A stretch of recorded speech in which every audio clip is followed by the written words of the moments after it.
Wheeling Plan Commission meeting for Thursday, August 15th is called to order. Please rise for the Pledge of Allegiance. I pledge allegiance to the flag of the United States of America and to the republic for which it stands, one nation, under God, indivisible, with liberty and justice for all. Mr. Secretary, could you please call the roll? Commissioner Dorband. I'm here. Commissioner Johnson, I am here. Commissioner Powers. Here. Commissioner Schaaf. Here. Commissioner Stylen. Here. Commissioner Zangara. Here. And Chairman Rafato. Here. Mr. Jennings, any changes to the agenda? There are no changes this evening. Number 5, citizen concerns and comments. Is everyone here? No, there are not. Number 6, consent items. Docket number SCBA 1315, signature flight 1100 South Milwaukee Avenue, appearance approval of all signs. Do I hear a motion? So moved. Second. Motion was made by Commissioner Johnson, second by Commissioner Dorband. Mr. Secretary? Commissioner Johnson votes yes. Commissioner Dorband? Yes. Commissioner Powers? Yes. Commissioner Schaaf? Yes. Commissioner Stylen? Yes. Commissioner Zangara? Yes. And Chairman Rafato. Yes. Number 7, items for review. Docket number 2013-16, Industrial Lane Redevelopment Plan, amendment to the Village Comprehensive Plan. Mr. Secretary. Docket 2013-16, the Village of Wheeling is seeking an amendment to the comprehensive plan for the Village of Wheeling, Chapter 3, Land Use and Natural Resources, Milwaukee Avenue Planning Sub-Area to incorporate the 2013 Industrial Lane Redevelopment Plan. Thank you. This is a public hearing, sir, so if you could raise your right hand. You swear the testimony you give tonight to be the truth? I do.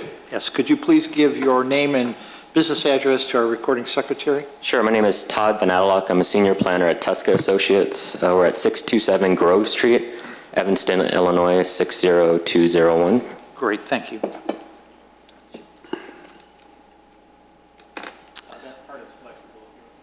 Sure. Okay. The floor is yours, sir. I'm sorry. Oh, The floor thank is you. yours. Thank you, Commissioner and Commissioners. Some of you have already seen this plan already. We've gone through some iterations of the plan. We presented it to the village board, 3 concepts to the village board back in July. They accepted the concepts and we're presenting them to you tonight for your feedback, and then we'll present it again to the board for final approval. So this is Industrial Lane Redevelopment Plan. This is for a 40-acre site just next to the airport. This is along Milwaukee Avenue and then serving Sumac Road on the south, and then Industrial Lane going through the north side of the site. The overview of just what I'm going to present to you will just a general overview of what the subject area is like, some general project background, some of it that you may already know.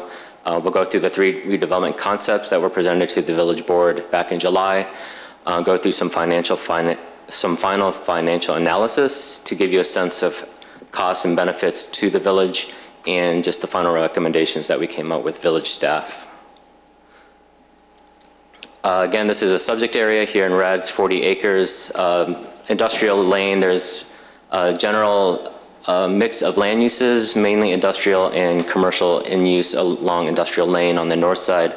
And then waste management takes up a majority of the south side, along with SET Environmental along Sumac Road. And then you can tell on the northwest and south sides is Chicago Executive Airport. Some general project background. The subject site is within a TIF district. It's the Southeast TIF district. It was originally established in 2008.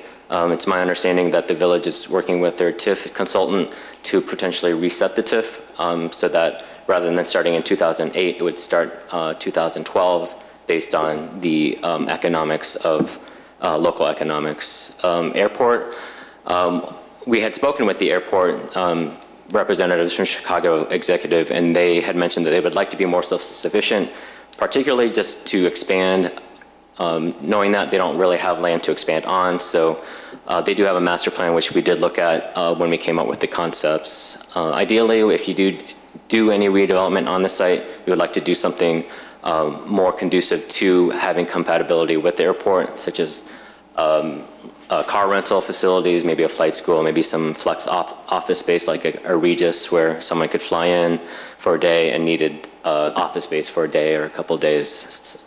Uses like that.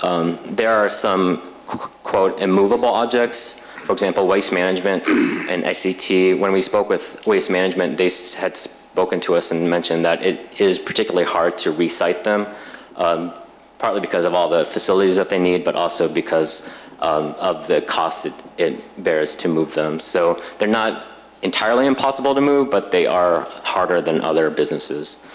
Another issue that came up was code compliance with your village requirements. In particular, there's a lot of overparking on a lot of the sites.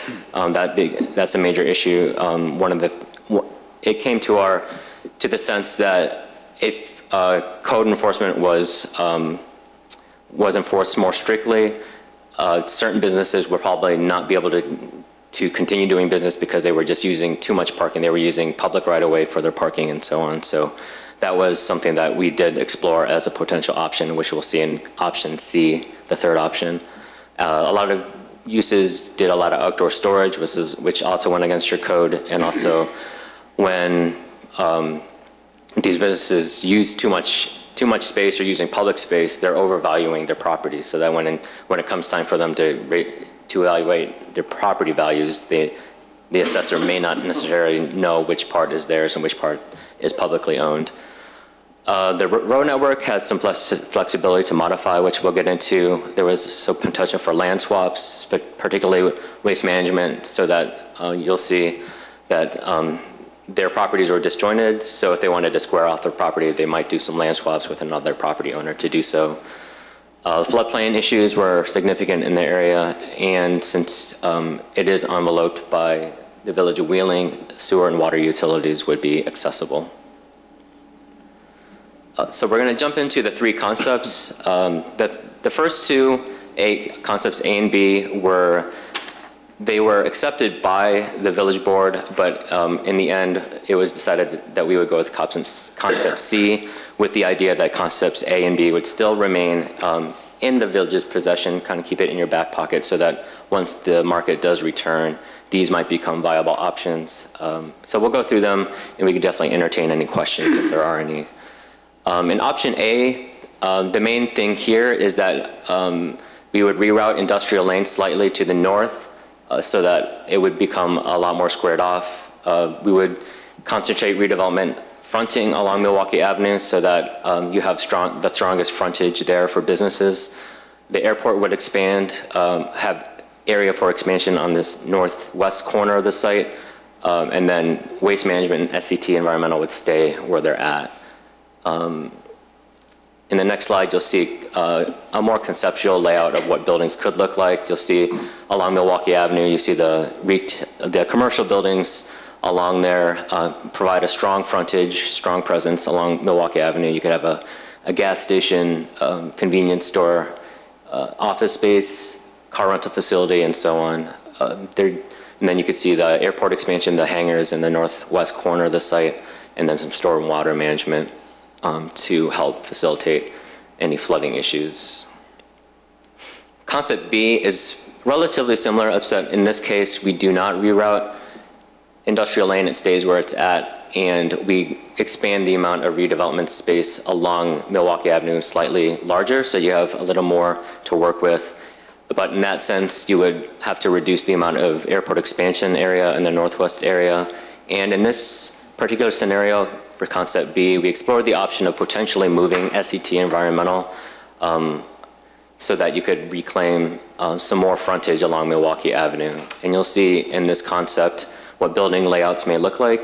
You still have a strong presence for commercial buildings along Milwaukee Avenue, but you have more of an expanded space. You could work with a stormwater facility as part of that design, but you would still use pretty similar land uses. You could have a restaurant, a flight school, offices, car rental facility, and so on. And you'll see the airport expansion, the hangars on the northwest side again. And then you'll see here, waste management stays where it's at, and then SCT environmental, as we were exploring potential option of moving them. So that's option C, or I'm sorry, option B. And the third and final option is C. This option actually does not do much with the site. It keeps the roads the same. It even keeps all the lots the same. But in this case, rather than having small individual lots, we started to combine lots to create larger development sites, about 3 acres or larger. Those are the ones in red along Industrial Lane. And you'll see here in the concept, just a general building layout, you can see that a lot of the building existing uses stay the same, SET, waste management, even that public storage unit that would also stay there. In this case, in concept C, you want to let the market dictate what comes to you.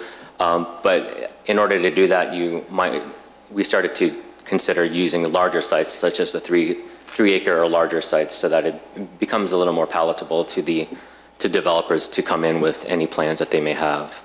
But in this case, you'll see that rather than frontage, the businesses having frontage along Milwaukee Avenue, like they were in A and B, in this concept, like it is now, the businesses would still have frontage only on Industrial Lane. There'd only be limited frontage for along Milwaukee. So it has limits. This has its limitations, concept C, but it does, as you'll see in the next few slides, financially is the better option for the village.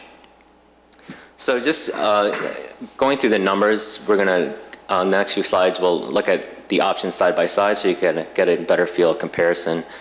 In terms of redevelopment area, option B has the largest, about 11 acres, although option C kind of depends on how many of those small sites get redeveloped. They could be as low as 1.7 acres or as up to 19.5 acres. So it all depends on what the market can bear for option C. And in that case, whenever the redevelopment area expands, that means the amount of airport expansion would decrease and vice versa.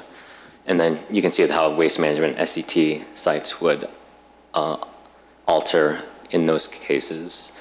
We already went through the different land use program, restaurant, gas station, flex office space, potential flight school or training for maybe people who can work in the airport industry and so on. Generally businesses that are more conducive to being near an airport as opposed to what is there currently. In terms of stormwater management, I don't want to get too deep in the numbers just because the engineer is not present, but in general, the site does have the ability to maintain or provide stormwater management. You'll see that in option B there is a slight deficit, but even with the deficit, one way to combat that is to devote more area for detention, or you could also provide underground vaults for storing stormwater management. So it's not entirely impossible. So the deficit, even though it's slightly negative, it's not an insurmountable obstacle to get through. And just another slide on stormwater management. In terms of financial numbers, you'll see that relative to the TIF, that the EAV, the assessed value of the property over time, right now, if you're just looking at the redevelopment, the public or the village would bear options A and B. The EAV would be in the $3 to $5 million range, although in option C, it isn't really much. It's really just, since the private sector is going to be doing that redevelopment, the EAV would be lower. The total incremental property tax value ranges from about as low as about 11 million for option C and as high as about 16.6 million for option B. And then at the end of the 23-year life of the TIF, the assessed value would be pretty high on all accounts for all three options. It'd be the lowest for option C at about 28 million and about 35 at the highest end for option B. In terms of public investment or the amount of cost that the village would bear, here options B and A and B, you can see that the public would carry a majority of the costs. That would be land acquisition, site preparation, legal costs, road improvements, a new traffic signal at Sumac Road and Milwaukee, utility extensions, stormwater management, and environmental remediation. And those would bring all the costs up to about $20 million in options A and B, roughly. And then the private sector would do construction in all three options. But if you look at option C, which we thought of where the private sector did a lot more of their redevelopment, the only cost that the public or the village would maintain would be road improvements, the traffic signal, utilities, and stormwater management. And in that case, compared to the $20 million that option A and B provide, option C yields only about 6.5 million. So you can see in this case, option C, village has the least cost in option C. And then just on the opposite side of the coin, the private sector, you can see all the public costs are grayed out, and you can see at the final bottom line, options A and B, the private sector would only carry about 9 million in option A, 15 million in option B. But in option C, you'll see it jumps all the way to 41 million. So the private sector would bear about a lot more in this scenario. So if you look at it side by side, one way to evaluate or compare the different options is to look at the cost versus revenues, so the costs and benefits. So if you look at the total public costs only, you'll see that options A and B again is about 20 million compared to option C, which is only 6.5 million. And then your revenues would be the property taxes that the new redevelopment would yield over time, over the 23 years of the TIF. And then you can see that options A and B would be about 14 million in option A, 16 in option B, and 10 million, it's only 10 million in option C, but when you compare the costs and revenues, you'll see that only option C has a surplus of about 4 million, while options A and B run deficits of 4 to 5 million in deficits. But that's only if you consider property taxes, which is only one form of revenue that the redevelopments would generate. So if you consider other types of revenues that the redevelopment would yield, you'll see that in addition to property taxes on the second line, the third, fourth, and fifth lines, you'll see there's a sales tax revenue, food and beverage tax, which the village does levy on businesses, and the utility tax, which is another source of revenue. So if you consider all those revenues in addition to property tax revenues, you'll see that the options A, B, and C all run into a surplus, with, again, option C running the highest surplus at 14 million, whereas option A is only slightly over $250,000, and option B is about 3 million. So in this case, when you consider more of your revenues to offset the costs, all of them are viable options in terms of running surpluses, but still option C provides the greatest surplus, so that basically, since you have less public costs, the village puts less towards redevelopment. Unless the private sector do that, you run the highest amount of surplus for option C. In terms of implementation, again, when we brought this to the village board back in July, they had provided support for all three options, although option C, obviously for them, felt like it was the best option financially for the village, definitely based on the surplus that it would generate and the private sector driving the market. And in that sense, the idea for implementation was to pursue option C over the next 3 years. That way we could reestablish the TIF, resetting it to 2012, starting in 2012. And then you could do some public investment in terms of a new traffic signal at Sumac Road, stormwater detention, and utility expansion into the site. And then you could also move forward with doing code enforcement on the existing businesses, so that you know that maybe there might be some viable businesses there that might be able to stay, but then there might be some businesses that are just using too much land for their parking or for storage, and they may not be able to exist on their property, or if the codes would be strictly enforced on them. And then in years 2 through 4, you continue to do targeted investment to catalyze private investment or private development with the private sector to bring redevelopment to the site. And then after years, in years 3 through 6, you would continue to look to pursue option C, but then with the economy continuing to rebound, you could look back at options A and B and seeing that if any of these become viable, especially with working with any developers that come to you or that you have discussions with, and you can definitely bring options A and B back to the table if you wish and pursue those. Or if you think option C is going as planned and serving you well, then you can just continue to go on with option C. So it really serves you well to keep all options in your pocket, but definitely going in the near term, going with option C at the beginning and then move forward from there. So next steps, we're here presenting to you as the Plan Commission for your feedback. Then we would bring it back to the village board to amend the comprehensive plan, and then you would go through the implementation steps that we went through in the previous slide.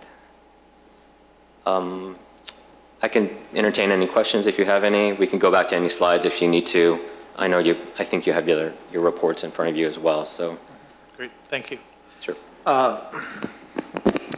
This is a public hearing. Is there anyone in the audience that would wish to speak on this? Yep, thank you. We're going to start with Commissioner Styling. Thank you, Mr. Chairman. Just as a point of reference, Andrew, the concept would be to take the industrial lane redevelopment plan as it exists and merge it into the comprehensive plan as a sub-area, or what would the mechanics of that? It's an amendment to the Milwaukee Avenue sub-area plan. So it is a part of what is a very large linear sub-area. So it's the south end of the Milwaukee Avenue sub-area. So from a technical standpoint, it would be a part of the I believe it's the chapters listed in the motion, but it would be a part of that chapter. Okay. One of the things that was a little bit confusing to me was, let's see, it's on page 16 of 49 in our plan, and it goes back and talks about the August 15th prioritization by the village board. It's this one. You found it? Okay. And it gives you, it states, basically at that time, option A was the most preferred option. And it isn't until 50 pages later that you find out that the recommended current philosophy was to go with option C and do some other stuff. I was just wondering if it would be possible to put a little extra paragraph here at the end of this section 5. Okay. I don't know if he can see do you have? I have a copy of the plan. Yeah, it's page 5 of the plan. Page 5. Page 5. And just add a little paragraph that basically says, on such and such a date, the village board reprioritized the plan, and they'll see page whatever it is, 85, for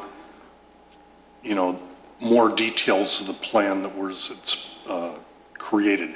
Because I don't want to give somebody up front seeing option A was the preferred and then spending a lot of time looking at option A. That's a really good point. Thank you. When it really isn't option A. You know what I mean?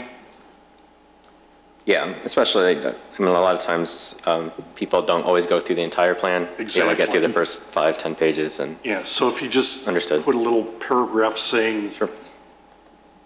More current status.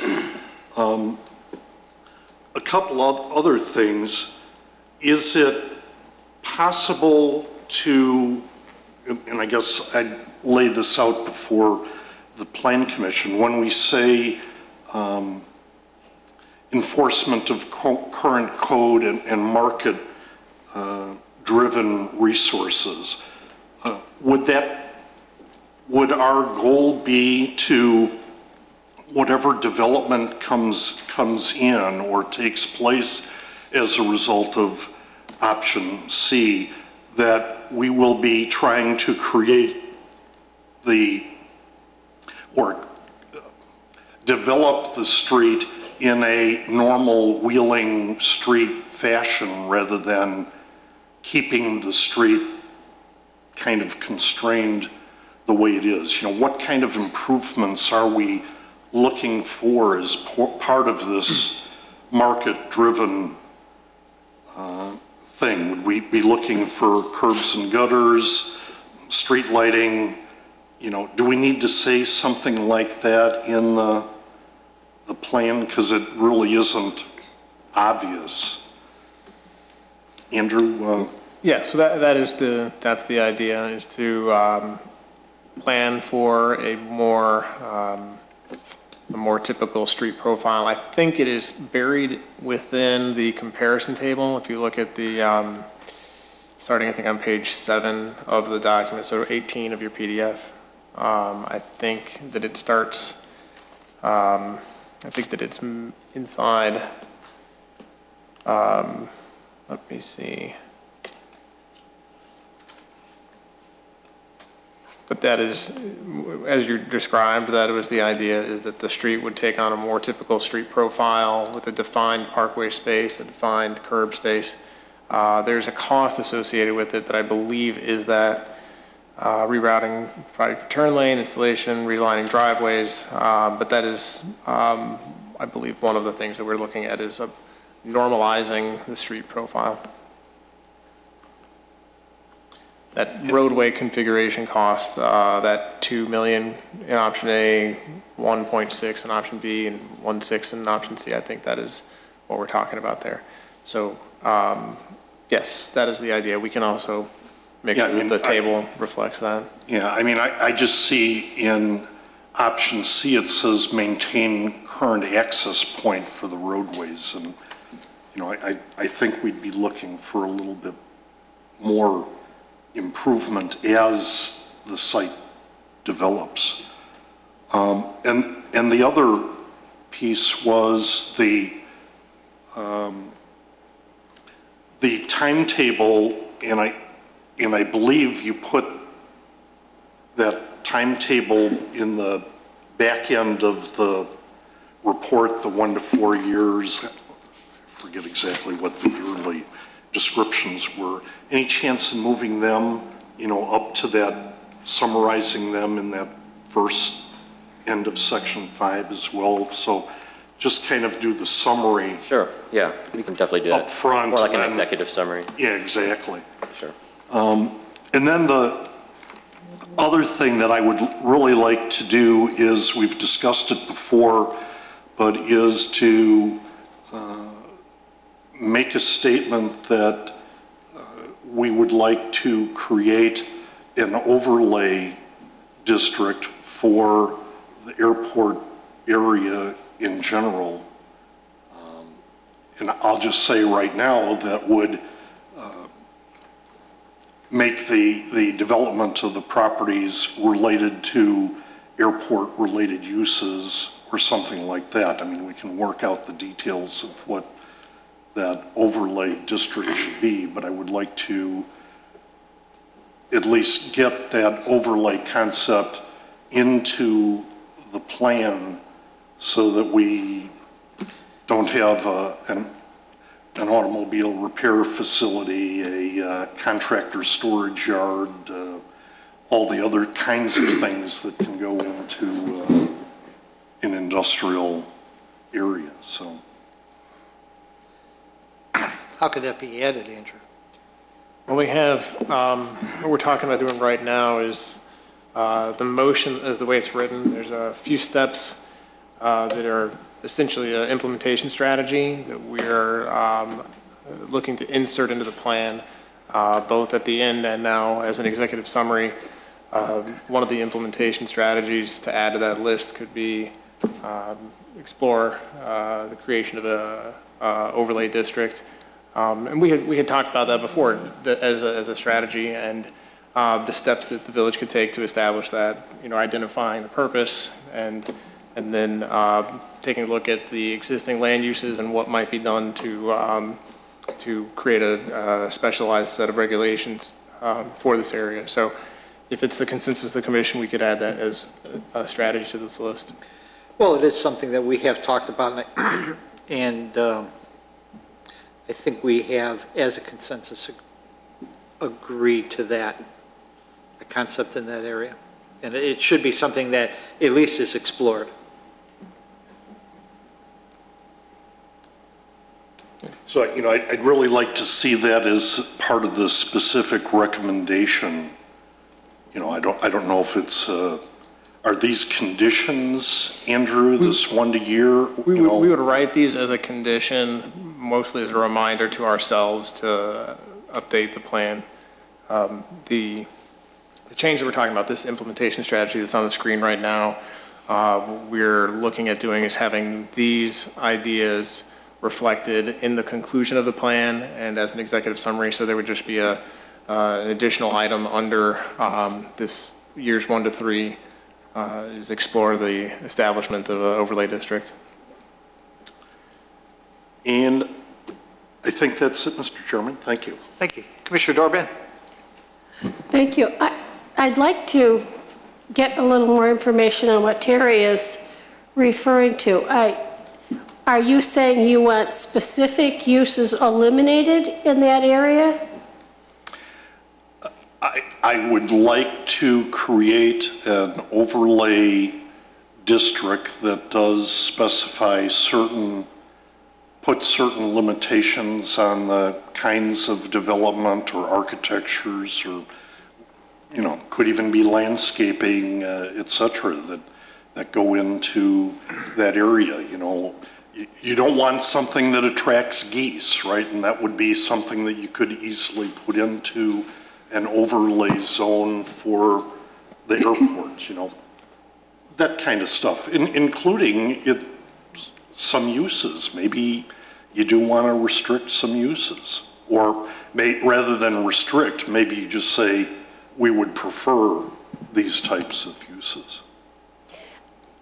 One of the questions I have, and maybe this is because it's a concept more than a final, we talk about in here about things like high-end restaurants and dining options and things like that, but then we go on to talk about things like coffee shops and retail options, and I'm a little concerned that we're going high-end on one end and then dropping our options to a lower end. I don't know, how do we... If you're asking me... I'm asking in general, Right, I think you can say is waste management an entity that you want to stay in that area? You could say yes, you could say no, but I would say it's a use that provides service to the airport. They pick up their garbage, they dispose of it, they handle it. So if you say that's an okay use, car rental facilities, restaurants, hotels, I can consider those airport-related uses. So let your imagination go, I don't want to say wild, but come up with a reasonable list of things that you would like to see as airport uses. But Jim, we've gotten in trouble in the past of not being very specific about what we wanted somewhere. And then we've gotten in trouble because whatever the use has come in that we didn't want there. Well, I think I think that's one of the purposes of an overlay district, is that we can set that policy. Does it need to be more clearly defined that we will be doing that? I guess I'm... Well, but we never clearly defined that in other areas of the village, so I don't know. And maybe that's a problem. Oftentimes zoning specifies your permitted and special uses, and usually it's a general list because your zoning is kind of defined throughout your village, but an overlay district is more specific. It doesn't completely override the underlying zoning, but it provides a little more specificity to what you are looking for, and I think that's what Mr. Stylen is going towards. Yeah, I would have to agree with that. And it's, I think the level of detail that you're referencing in it right now is appropriate for this type of plan. It's a specific set of regulations that we would have to draft up and approve as an amendment to the zoning code.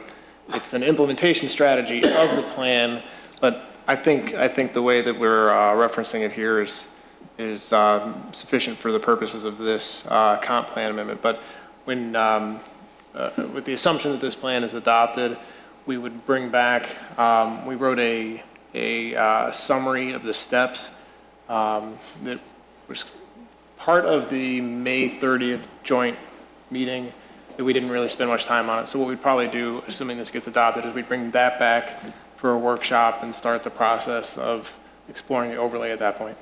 So we will address that more at a later date. Yes. Okay, that's all my questions. Thank you. Commissioner Powers. I really have nothing to add except I like the overlay concept too, and we should go into further discussion at the right appropriate time. Great. Thank you. Commissioner Zangar. Basically, this is kind of my first view of this, and looking at the concepts, understanding concept A, B, C.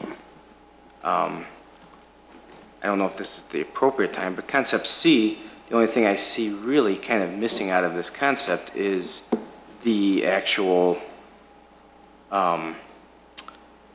road. I know we talked about road improvements, but we're keeping it the same and cutting off the two roads when some of the plans show gas station, restaurant on one side, but if you're on one of those streets, there's no way to get to the other side unless you get back on Milwaukee Avenue. Plus, putting in that stoplight on the one side, more people tend to use traffic stoplights, especially rush hour. So all those businesses on the other side would not have a chance. And I'm just wondering if there's a way to bring in a road somehow to connect both roads. In option C? Yes. We can explore that.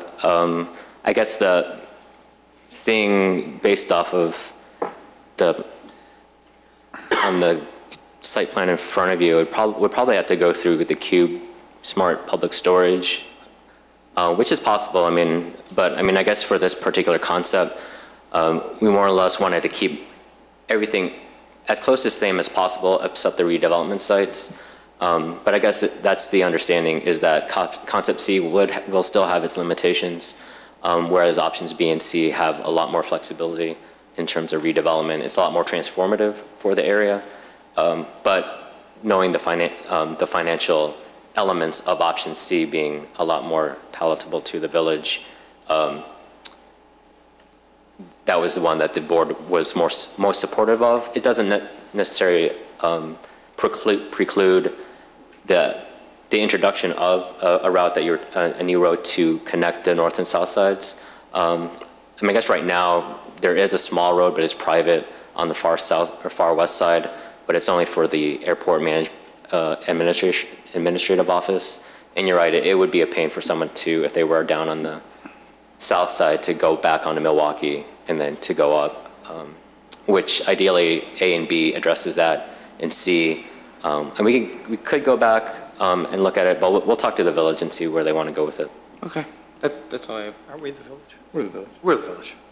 I just want to be sure. We are the village. So, thank you.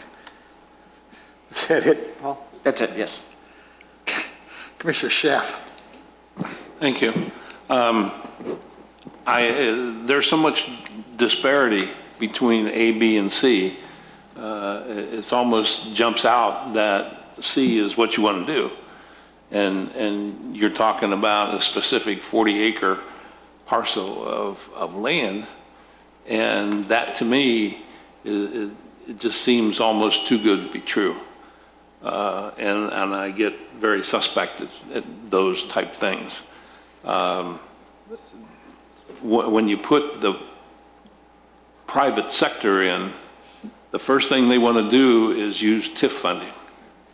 And they want to defray any of their costs, back into something, something that the village will have to give. But it looks too good to be true in my mind. I'm a supporter of the overlay district. I think it could be very restrictive, and to me that's a good thing, because you are talking about let's put it this way, a cash cow for the village. I mean, we take a lot of revenue out of that airport in this district. And we need to maintain that. And to me, it could be to our advantage to put in an overlay district. I know it's only in the concept stages, but I think we really need to investigate that. Those are my comments. Thank you. Thank you. Commissioner Johnson? Thank you. I agree with Commissioner Zangara about having a cross road to get these two together, and I know that that old plant road at one time did do that exact thing. I'm just wondering if there's some way of working with the airport to get that reopened by moving their fence or something, so you would have that access all the way around. Because I know going in between anyone else is going to be a problem. Trying to go between Waste Management and SET or the CubeSmart, but if they can just make that whole horseshoe back the way it was, that'd be something to look at. The other question I had was, where do you get the tax revenue numbers from? They seem to not match up with the three plans.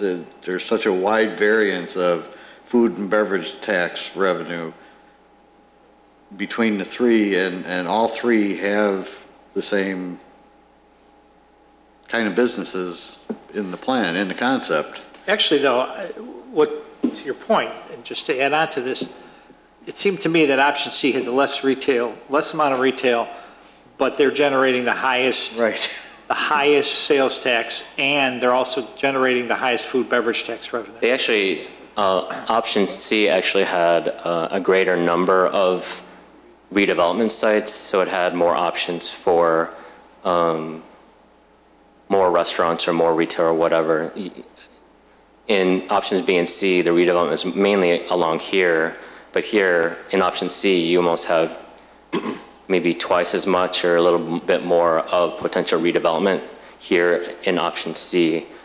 Yeah, but you're not going to get food and beverage tax out of airplane parts warehouse. But you're getting a little bit more restaurants, you're getting a little bit more retail strip center. We go back and look at our numbers, but that's Yeah, because I question that too. I don't, in option C, you really don't have any frontage. You have less frontage on Milwaukee Avenue. So I just don't see how those numbers jive. I'm sorry, Commissioner That's Johnson, okay. But I just felt As long as you're agreeing thing. with me, it's okay. Yeah, I just don't see those numbers, and I would really like to have this thing be realistic, because to the point of trying to generate I'm talking sales tax revenue in some of these sites to the west of Milwaukee Avenue. I personally don't see that, because I see most of the sales tax revenue coming along the frontage, unless you're being somehow creative and you're generating restaurants way back in number 8 next to a whatever is back there. Airplane parts warehouse. well, in this concept, Parts warehouse. there's a coffee shop and a restaurant here along Milwaukee Avenue, and a retail strip center also just at the rear of those buildings, and that could additionally just in this particular snapshot, that retail center could include a smaller restaurant. It could be a second restaurant if it was supportable. So the numbers are kind of coming out of the air. So the $6 million is spread out over how many? Over. It's the 23rd year life of the TIF. So that's how much is that? Divided by $250,000 a year in revenue, in sales tax revenue. I guess a little bit more, right? Yeah, my question was just why the discrepancy or the difference between the three plans is so great from.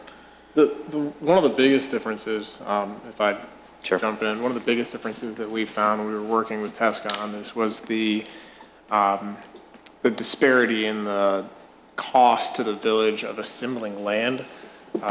If we can minimize that was the big, if you look at that line from the table, that's probably the biggest financial difference, which is the one that makes C in the long Well, run. I understand that part. It was just the revenue between the three that. Sure. Right. It seemed And it to me jumped that, out. and it also seemed to me as we're going from concepts A to C, that you were actually reducing the opportunities for sales tax, but increasing airport usage, airport type usage, flight schools, airplane parts warehouse, those things, because as I said, you're losing that. You don't have a lot of frontage on Milwaukee Avenue, but you guys are the experts. I think we need to take a look at that again, and what really generated that number? Because sending this, I know that the concept is sending it back to the back to the village board, but we're recommending this, so I would like to have some more numbers around that. Sure, we'll take a look at it again. Please. And I'm sorry, go ahead. No, I was done. Okay, is there a way to really specify, give some specificity to retail space? I know you've mentioned, along Milwaukee Avenue, but when you're moving further west, what other opportunities do we have there? I've heard hotels in Concept C, or is that something in the future that we have to meld together as the economy improves, that we do a blended A, B, and C to move something like that forward? That was the idea, that you would start with option C, and then as the economy continues to improve, you would have the capacity to revisit potentially concepts A or B and see if any of those concepts would be supportable by the private sector. And in that case, as that over time that grows, that opportunity may present itself, and it may not. The economy may continue to flounder a little bit, or maybe not recover as quickly as we would want. So you continue with option C until something is supportable that is agreeable to both you as a village and the private sector as well. So that's, but in terms of your point about the hotel, we did explore that when we were doing our analysis of some of the businesses along nearby, especially along Milwaukee Avenue. There's quite a bit of hotels already north and south of you, so it would potentially saturate the market. And I guess there's also issues with hotel having some height limitations near an airport. Also, we also weren't quite so sure if a hotel would want to be right next to waste management and so on. So there's different issues. Sure. It definitely does not eliminate the option of a hotel coming here, just based on what we came up with in our existing conditions analysis. We thought there were other options besides a hotel that could come here, but hotel definitely is not precluded. No, and I was just thinking more retail. It was just interesting. The last question that I have is on the one table that showed the costs for options A, B, and C, private, the contingency, the 20% contingency. What is that? Usually that just provides, usually in engineering plans, there's usually about 20%. They build in a 20% contingency, usually if there's overages in certain costs, for example, legal costs. That's just an estimate. You don't really know, especially who the property owner is, how litigious they might be. Things like stormwater management. We did the best we could with our engineer to figure out the potential costs for that, but there could be, it could run less, but it could also run more, so that's why you build in the 20% contingencies. And that's a blanket over all the costs you see, all the line item costs. So that 20% would cover any overages that may potentially come into play, especially even in land acquisition. That's just based off today's dollars. if those costs go up or down, that contingency could help cover that. But this is just a snapshot in time, so these numbers will definitely change depending on how soon you start implementing. Thank you. Does anybody have any? Commissioner Stan? Thank you, Mr. Chairman. I think Paul's concept of getting a connector street between the north and south area is really important.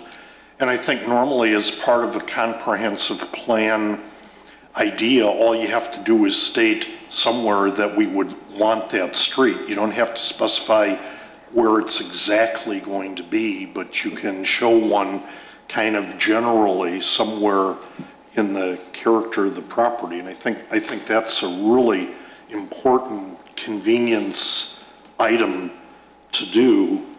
And then I have a question for the petitioner on going back to that slide you were on previously that showed the site plan C, Andrew, where AJ Septic and the gas welding company are shown specifically on the plan. Is there something unique to both of those facilities, like there is to Waste Management and SEI Environmental, that those businesses would have a very difficult time moving or relocating, or None that we are aware of. Is there something special about them? None that we are aware of. Only Waste Management and SCT, we were aware of ahead of time that they had particular siting issues or siting difficulties of moving. There was also another business on the north side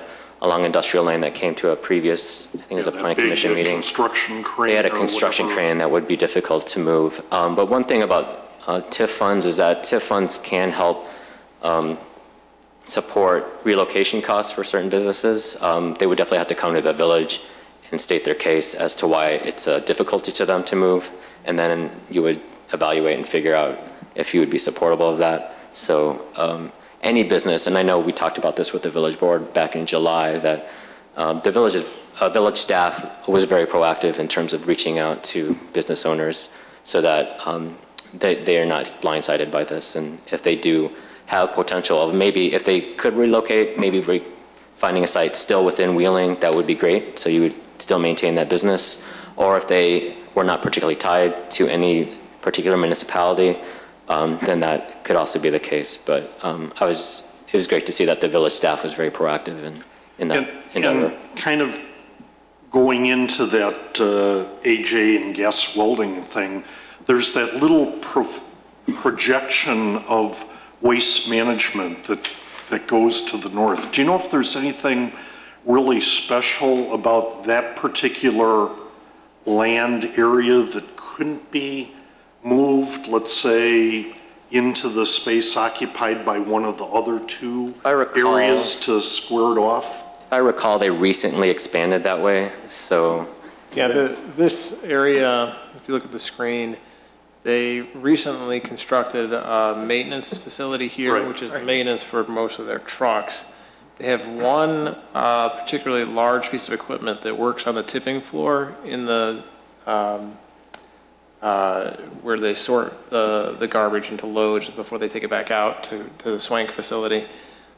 That particular piece of equipment is maintained in this building. They have a concrete road due to the weight of that particular piece of equipment. They have a strong concrete road from the tipping floor to that building so that they can maintain it when needed. So that is the only function that we are aware of running out of that property. So they probably would not be willing to adjust?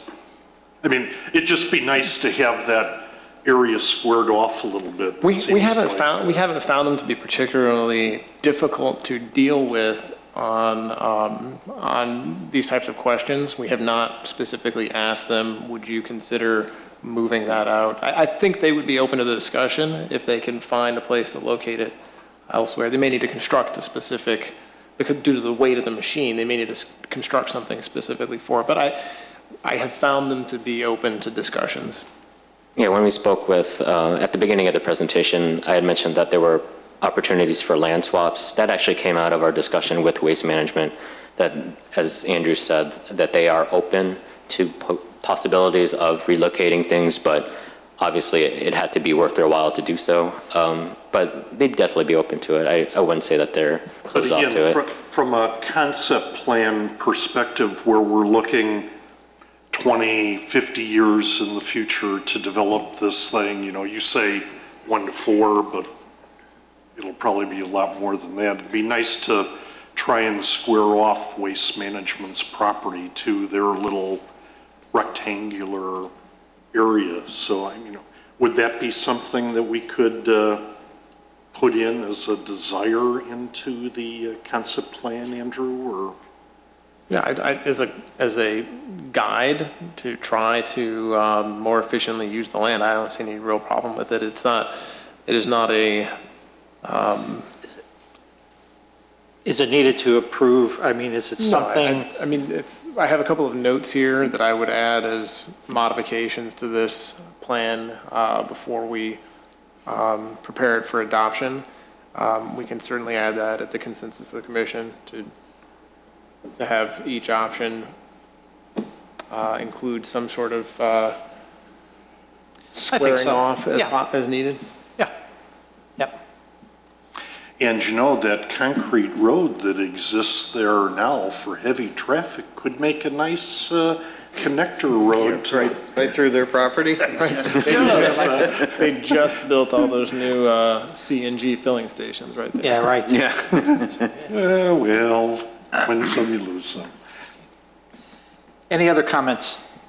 Could I ask a question about the red parcels and how that gets implemented? I mean, it sounds to me like option C, the first thing you're going to do is go through code enforcement. So you'd go to each one of those properties and enforce the code within that. That would be like step one. And we can get into that a little bit if you'd like to. The board on July 8th specifically asked the staff to draft this letter. We have a letter that we've created to introduce the concept of this plan and the upcoming enforcement actions.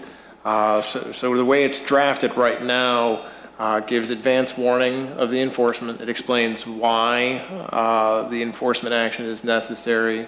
Provides some background to the area, some background to this process. So all of the property owners and tenants would receive, at least the idea for now, pending the board review of the letter, is to notify everybody of a specific date that the enforcement would start. It has a map in it that notes where the property line is. It lists very specifically that the first issue of enforcement is parking of vehicles in the public right-of-way. And then there's a list of other common violations that would be explored after that point. Does that more or less answer your question?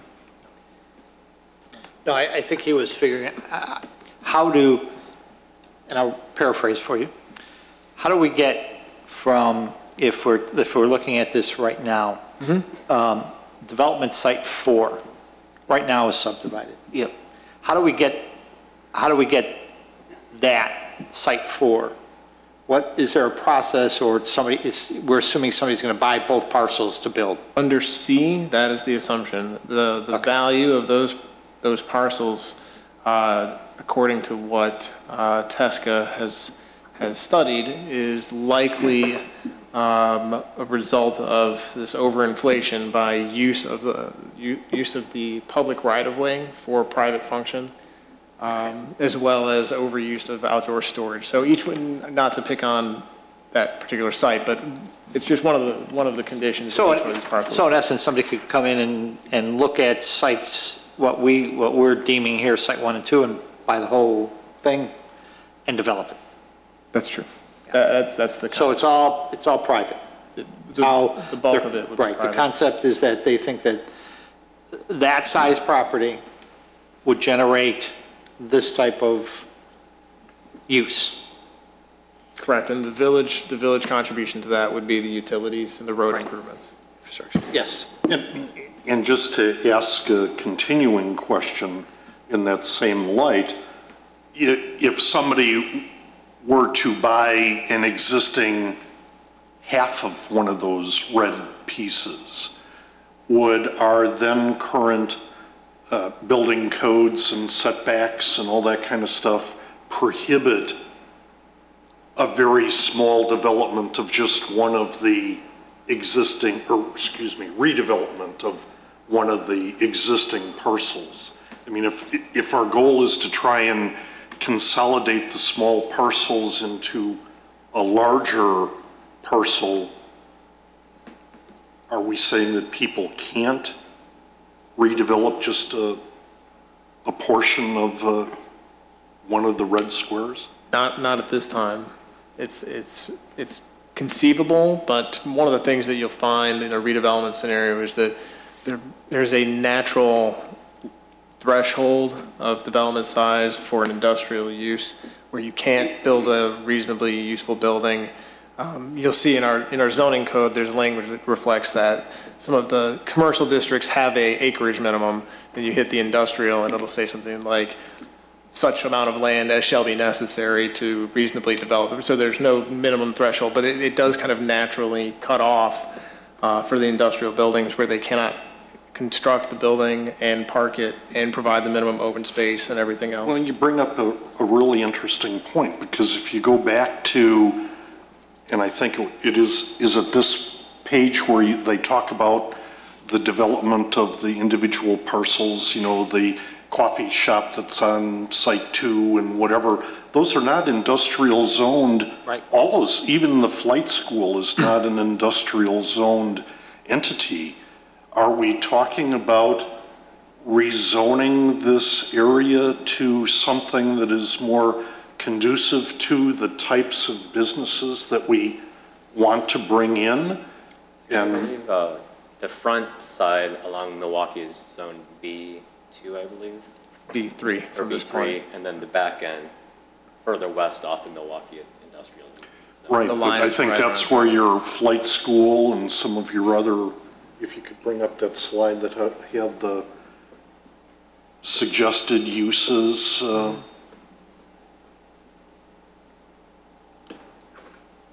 You know, the coffee shop, restaurant, retail strip, flight school, office, car rental facility, gas station, airplane pads, you know, those aren't, you know, with the exception of number 8, maybe those are not industrial. I don't know that a flight school is actually precluded from either one of those districts, either the B3 or the I3. We can double check, but as it is, I think that with the line, the current zoning line is somewhere in this area, and right around here. But I mean, if the objective is to try to change the character of the area to some other more commercially oriented use and less industrial use, shouldn't we recommend moving that zoning line? You know, otherwise, if it's zoned industrial, you're going to get an industrial use that wants to come in. If it's rezoned for commercial or business or whatever, you're probably more likely to get that. And maybe our lawyer could say that, you know, what has more weight, the comprehensive plan showing a business use versus a zoning that shows industrial use? Which one? The problem you have, though, is rezoning in the face of businesses that are out there already. If you're gonna rezone it to a zone that makes the business now legal, non-conforming, you're gonna face potential lawsuits for doing that, because you're gonna devalue that property. And, you know, I'll be talking about in our presentation factors you have to look at when you decide to rezone, and whether a rezoning makes sense at the current time. A comprehensive plan is it's a goal document. It's a lofty goal. Oftentimes, hopefully you get there at some point. A lot of times the municipality won't get to a comp plan. I know you hope you do. I really think in the face of existing businesses with different zoning categories, you're gonna have to take a real hard look at whether a rezoning would be held up by a court of law at this time. And there are factors, and we'll call them the South factors. We have to really look at and dig into. Okay, we'll discuss that later. Yeah. This may also support your idea of the overlay district, of specifying certain uses rather than doing a rezone.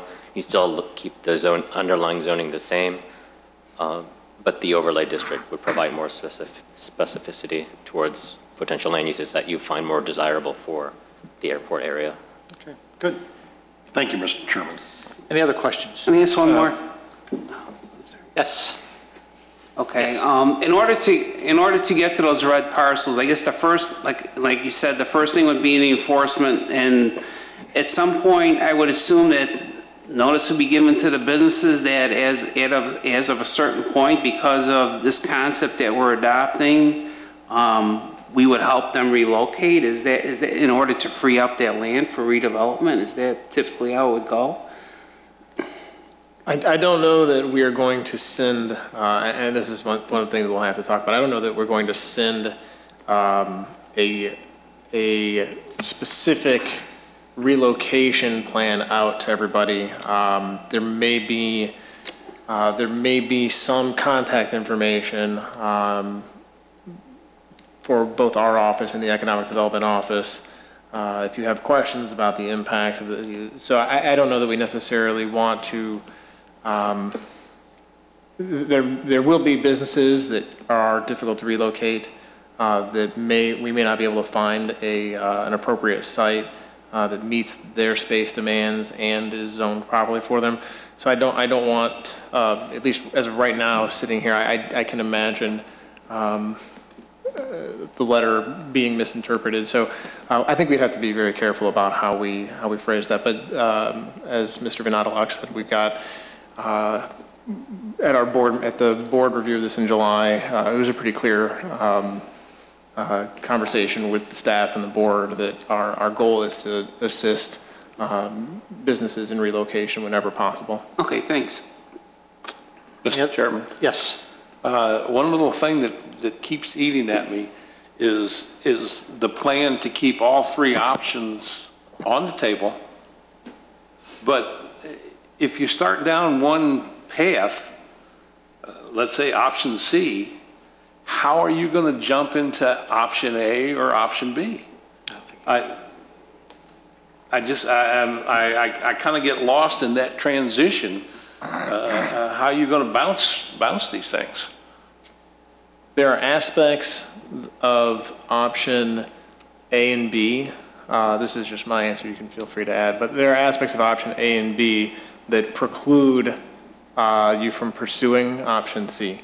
So there are very large village actions needed in both of those that I think you can't really say the opposite about C. There's little in option C that precludes you from later ramping up the village investment. And A and B, I think we view as ramping up the village investment. If option C is unsuccessful in catalyzing private investment, you may need to increase, at that time you evaluate it and increase the village investment if it seems necessary or So that's how you're going to jump into, let's say, option A.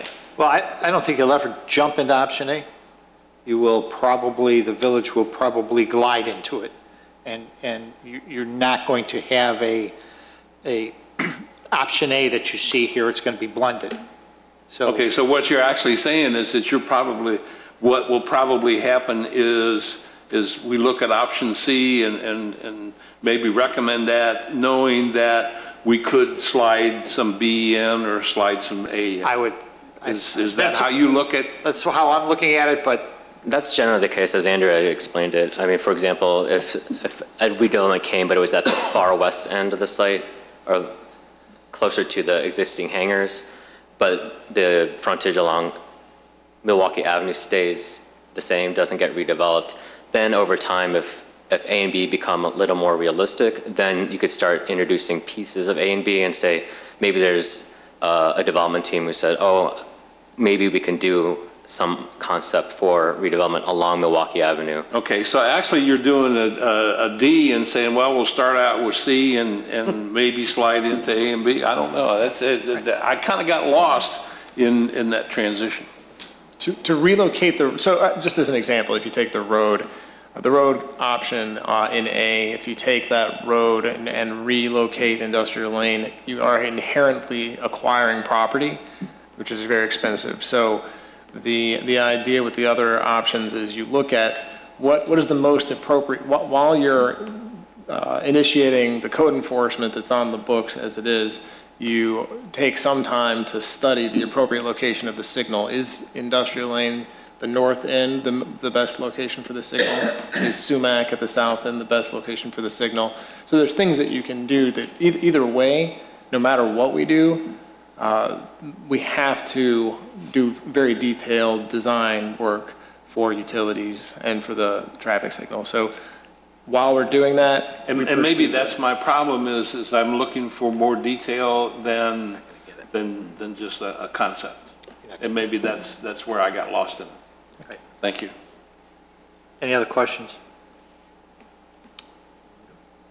So Andrew, we just have to do a normal vote. Is that what we're looking for with some of the conditions that you have here? sure. In this case, as I mentioned, the conditions would be our direction to work with TSCA to take the plan as it's currently drafted, the June 3rd draft, I believe it is, and then work these suggestions into the plan going to the board. So with that in mind, I'd like to read those items. Number one, that the implementation strategy as noted in the motion is reflected in the plan as an executive summary and a conclusion. Number two, that exploring the establishment of an overlay district is added as a strategy for years 1 to 3. Number three, that the table on page, that page 5 include a note referencing the distinction between the August 15th, 2012 priority and the July 8th, 2013 priority. Number 4, that the nature of the roadway improvements in the table on page 8 include more detail. Number 5, that the consultant confirmed that the non-property tax revenue figures are accurate in each development scenario. And number 6, that each option include a reference to a north-south connector and a preference for consolidation of the waste management, I have to rephrase that, consolidation and squaring off of the waste management and SET sites. Yep. Do I have a motion? So moved, Mr. Chairman. Second. We have a motion by Commissioner Stylen, second by Commissioner Powers. Mr. Secretary. Commissioner Stylen. Yes. Commissioner Powers. Yes. Commissioner Dorband. Yes. Commissioner Johnson, I vote yes. Commissioner Schaaf. Yes. Commissioner Zangara. Yes. And Chairman Rufato. Yes. Thank you. We have to close this. We do. Motion to close. Public hearing. So move. Second. All those in favor? Aye. Okay. Is that it? Thank you. Thank you. Thanks. Mr. Ferrillo, Thank you, Chairman Rufato. other business plan commission members, training session, land use law seminar. Good evening, everyone. My name is Jim Ferrolo. As you know, I work with the law firm of Klein, Thorpe & Jenkins. Here with me is my colleague, Mallory Maluzzi. Our firm has served as the village attorney for Wheeling since 2002. I'm getting old, so it's hard to believe that amount of time has gone by. We're here tonight to talk about zoning and your very important role in that process. Mallory is handing out a handout that we put together that's very detailed. We also have a PowerPoint that the PowerPoint does not track the handout exactly. The handout's more comprehensive. You're probably better served viewing the PowerPoint as I go through this. We gave a talk, my office, similar to this, I want to say about 2 years ago, and Most of you were here, I think knew our Commissioners Zangara and Commissioners Powers. My role, I'm going to talk a lot about background, your duties, standards you apply, and then Mallory is going to jump in and talk about procedure and how you do your job, along with the Open Meetings Act and how that works into your particular jobs. You, as Plan Commissioners, have a tough job. You have a tough job because, unlike other commissions or committees, your role is more legalistic, I guess is the word I would use. Your role is to apply very comprehensive codes to sets of facts that get presented to you. In Wheeling, the role of the Plan Commissioner is particularly difficult because you also serve as a Zoning Board of Appeals. So you handle all things zoning, and in your role, you serve as an advisory board to the village board, who looks to you. You have to stand the whole time. Yeah, relax. Yeah, make me nervous too, by the way. Okay. You serve as an advisory board to the village board, and they rely on you to really perform the nuts and bolts of the zoning analysis to get to them the testimony that you take in, your recommendations, really, which come together after hours and hours, as you know, of work. You know, when the village board gets a special use ordinance put before it and a vote gets taken and it's done in 5 minutes, that's the culmination of hours and hours of work and review and re-review and questions by this commission. This commission is where the rubber meets the road in terms of zoning. And why is it important that you really understand how to do your job? Well, it's true that probably 90%, even 95% of your public hearings may take place relative to fairly mundane and non-controversial cases. It's the one controversial case that comes along, or two or three every few years or so, that it's contested, could end up in a lawsuit. In those cases, and for all cases, it's important that you're familiar with the correct way to do things, and in fact, having done things correctly, because your decisions and the way you reached your decision will ultimately be scrutinized by a court. And your decision, even more importantly, is what the village board is going to use to vote on a recommendation. So it's really critical that you understand the procedures that govern you as a body, understand the standards that you're to apply in the various scenarios, special use, variations, rezoning, text amendments, comprehensive plan amendments, so that you can do your job correctly and ultimately put the village board in a good position to vote on a strong recommendation, and put us in a good position as your attorneys to ultimately defend the village and the village board's decision. Now, I'm going to cover, let's see here with this. I'm going to cover a lot of background, and I'm going to probably move through this relatively quickly. I think we probably have about 2 hours of work, maybe less. I really want you to feel free to answer questions while I'm hitting a topic, or to ask questions. Raise your hand, stop me. I think it will be more efficient if we just deal with your questions as I hit on the various duties that you will perform as a plan commissioner. So just, okay. All right, we'll start with very basically municipal zoning authority. And as the slide states, one of the most significant powers exercised by a municipality is its zoning power. The power is derived from several sources. It comes from the Illinois Municipal Code, comes from the village's police powers, it comes from the village's home rule authority, Wheeling as a home rule community, and it's really defined and clarified in the village's zoning code. Relative to zoning ordinances and zoning decisions, we do enjoy what's referred to in the law as a presumption of validity.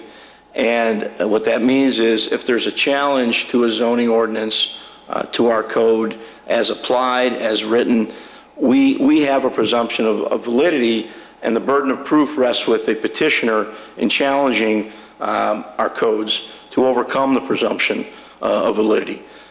Courts have held that a zoning ordinance will be held to be unconstitutional upon a showing that the ordinance bears no substantial relation to the general welfare. And when we talk about zoning decisions, for example, rezonings, Commissioner Stylen talked about rezoning and during the comp plan presentation. The standard that the courts use typically is there a rational basis for the zoning decision made ultimately by the village board and recommended by this commission?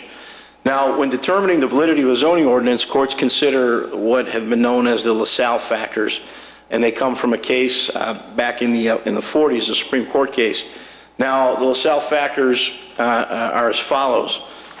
When looking at a rezoning, for example, you're looking at the existing uses and zoning of nearby property, the extent to which property values are diminished by the particular zoning restriction being proposed, the extent to which the destruction of property values of a plaintiff who might be challenging. Let's say there's an industrial lane plaintiff that challenges a rezoning. Courts will look at the extent to which the destruction of the property values promotes the health, safety, morals, or general welfare of the public. So on the one hand, a business that gets, a property that gets rezoned and rendered legal nonconforming, that could be a valid action depending on why we're doing it. And to further answer your question, Terry, the first step before you rezone is to amend a comp plan to lay out that ultimate zoning goal. And a comp plan often can be used as support for a zoning decision. And that, in the scenario you were talking about earlier, comp plan first, and then ultimately we'll have to look at whether the rezoning makes sense at this time. The overlay district, I think, would help because it would preserve the underlying zoning, yet give the village, I think, what it's looking for. Moving on with the LaSalle factors, factor 4, the relative gain to the public as compared to the hardship imposed upon the individual property owner. 5, the suitability of the subject property for the zone purpose. And 6, the length of time, if this applies, the property has been vacant as zoned, considered in the context of land development in the area. So that is those are very broad concepts that in a rezoning context, you will ultimately apply to the facts before you. Additional factors beyond the LaSalle factors that courts have considered come from a case named Sinclair Pipeline versus the Village of Richton Park, a 1960 Illinois Supreme Court case. 3 additional factors that are often looked at, and I just mentioned this, whether a comprehensive government zoning plan, a comp plan for land use and development exists. Court will look to a comp plan to see if you're working toward the comp plan, the goal document. Whether the zoning ordinance is in harmony with the comp plan, and the court will look at evidence or lack of evidence of a community need for a proposed use. We talked. So Jim, is that in changing, that last one you just said, is that in changing the code can't remember what the last one was. It just struck me as. How do I get back to that, Andrew? Right click, previous. Okay, there we go. Okay. The length of time the property has been vacant as zoned. No, the next page. I thought it was hit next. Evidence or lack of evidence of community need for proposed use. Is that I don't quite understand what that means in relation to zoning changes. Well, that factor, and that's a good question, that factor really, it's a little different than the others.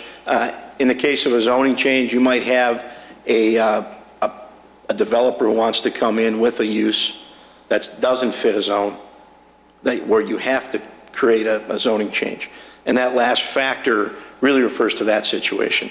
I want to put a business in, it's not zoned in an area, I'm asking you to rezone. And one of the factors you're going to look at is whether or not, the community really needs the business that I'm proposing. So that's where that comes in, a little different than the other factors. We talked about the Claren case a couple of years ago, and I'm sure you all remember that. That was a real seminal case here in Illinois that took place in 2002. We don't have to get into too many of the facts, but that was a special use case in the village of Bloomingdale where a Myers grocery store was proposed. And in the context of the public hearings that took place for that particular development, there were some abnormalities in terms of what was allowed. The mayor in that case significantly limited the cross-examination, the comments that could be made by the public. In fact, there was cross-examination that was prohibited. Ultimately, there was a lawsuit. The citizens challenged the village, Lyle, I said Bloomington, Village of Lyle's grant of special use to a Meyer grocery store. The citizens that were not allowed to cross-examine obtained a preliminary injunction from the trial court preventing this Meyer from being built because of the abnormalities that took place during the public hearing. Now, the Illinois Supreme Court ruled that during those public hearings, due process must be accorded to everyone.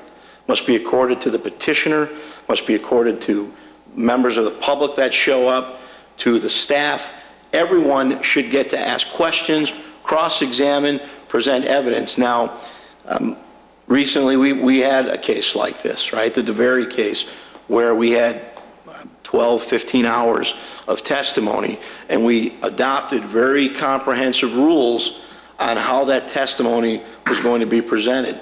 All of those rules arise out of this Claren case, which says that cross-examination should be liberally allowed. All parties involved should be in a position to present evidence, question evidence that's against their position in order to preserve the due process rights of not only the petitioner, but members of the public. The court in the Claren case, beyond the due process issue, held that hearings for special use were quasi-judicial hearings. And what that means is that you as a plan commission act essentially in a judicial capacity. And because of that, you have to accord all of this due process in order to allow proper testimony to be presented. Where else that's significant, because of that finding that you're acting in a quasi-judicial capacity, the court also said that your finding is administrative in nature, which means that any challenge to the village board's finding is restricted to the record established at this commission, which means further that experts would have to be presented here. All testimony has to be taken here. That's what goes up to the circuit court. The circuit court, under the holding in Claren, which ultimately was overturned by legislation, the circuit court was not allowed to hear new evidence. The circuit court was given a cold record that took place here. Court reporters were present during this. Record was presented, and the parties wrote briefs based on the record that was presented. Now, the Illinois Municipal League, a lot of people became concerned about this, because what that does is increase the cost. Imagine the cost you've seen it, but the cost of hearings, how they would go up if the village had to retain experts at this level, if all parties had to retain experts at this level. So what the legislature did was pass legislation that held that the decisions of a village, plan commission, village board, relative to a special use, a rezoning, a variation, etc., are all legislative in nature, not quasi-judicial. What does that mean? That's important relative to the standard of review. A legislative decision, when it's reviewed at the circuit court level, is reviewed de novo. De novo means essentially it's reviewed anew. Now, when it goes up to the circuit court, similar to the DeVary case, we were able to hire experts who didn't testify before you at this level, but new evidence was presented, new testimony was presented to the district court. So that was a very important change. But really, the impact of Claren still exists in terms of zoning hearings, not from the standpoint of there's a de novo review, but from the standpoint of due process must be carefully preserved here at this level. You handle the public hearings. You're the body that takes in evidence. We have a set of rules that we've written for the Plan Commission. Andrew, I think with each hearing that's controversial in nature and comprehensive, you adopt those rules and you follow those rules. So you're in a good position in terms of what you've been doing in terms of Plan Commission public hearings. I know there was, after the DeVary case, there was a lot of questions. Why are we doing it that way? Why are we taking on so much testimony? Why are we letting everybody speak? Ask questions. And you remember, it got a little bit cumbersome. We're doing it that way. We did it that way because Clarence says we have to do it that way. We have to do it that way to really make, certainly a good record here, but to avoid any claim by a petitioner that due process was not accorded to that petitioner. And as I stated before, not only are the petitioner's rights at issue, when you're involved in a project that involves zoning, the neighboring property owners have the right to file suit as well. If the neighboring property owners don't feel that the village board has applied its zoning code in the correct manner, they have standing to bring a lawsuit. Now, that didn't happen in the DeVary case, but you heard a lot of people here that were unhappy about the proposal. You could face a situation where neighboring property owners could actually file suit for what they deem to be an improper application of the zoning code. They too have due process rights to present testimony before you. Let me move through Claren, because I really think that's the key factor that came out of Claren. I want to get into some of the general municipal zoning powers.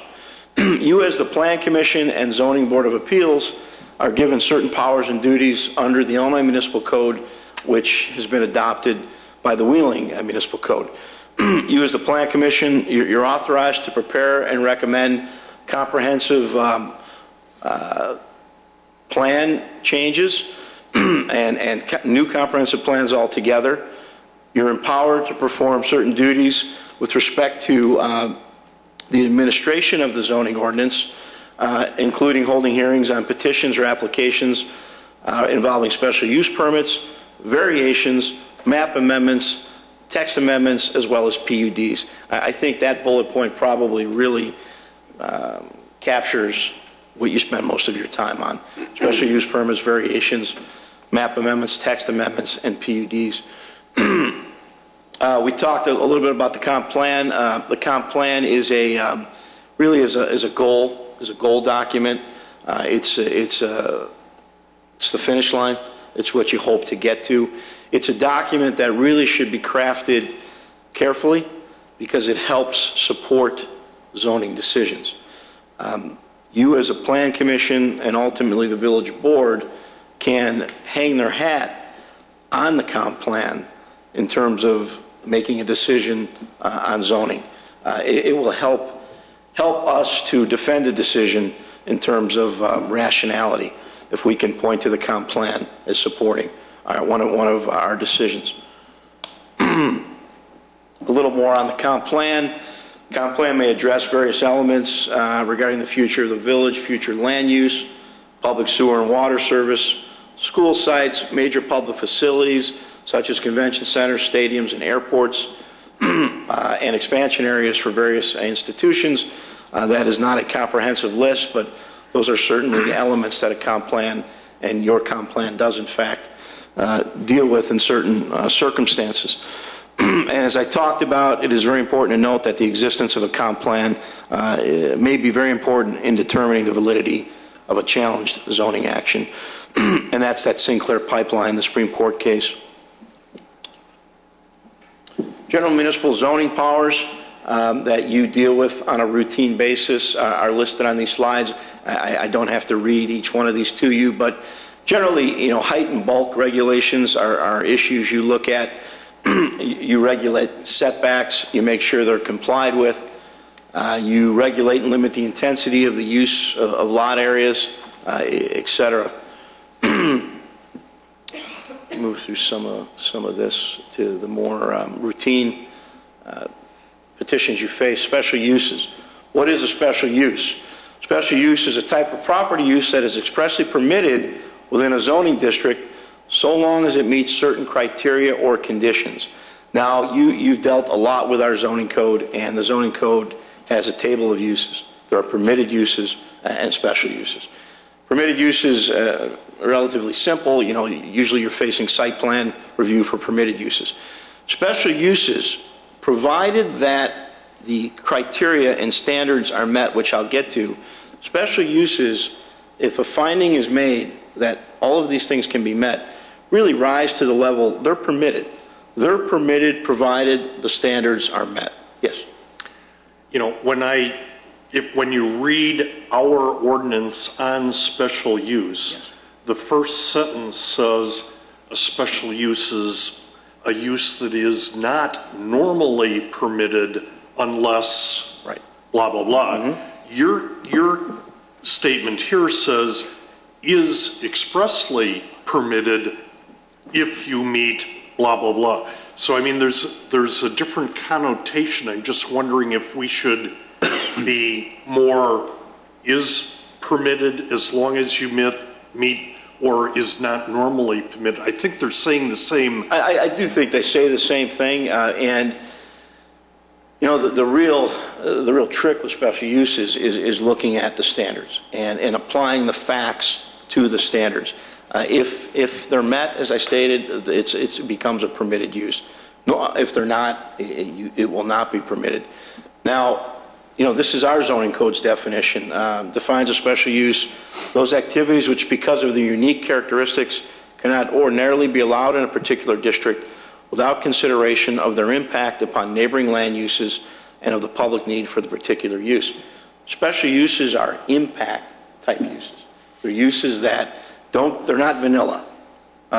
Jim, you have a question? Well, I struggle with this, Jim, because you know, we just had one before us, a special use. Yeah. Okay. And I think we as a board voted it down for special use, and we stated why. Mm-hmm. Okay. And that was our opinion. But I think we did. So but then it was reversed when it went to the village board because of what we said for special use. So I just struggle with this. I struggle with even having special uses because I don't see I struggle with the need for them. I really do. They're expressly allowed by the Illinois Municipal Code. They're recognized by the Illinois Municipal Code. They're uses that, like, for example, as you know, Jim, in this community, every restaurant is categorized as a special use. Right. Why? Not because you don't want to allow restaurants, but because restaurants have impacts that other businesses don't have. Odor, traffic, people outside, noise, you know, those kinds of things that could really impact neighboring property owners.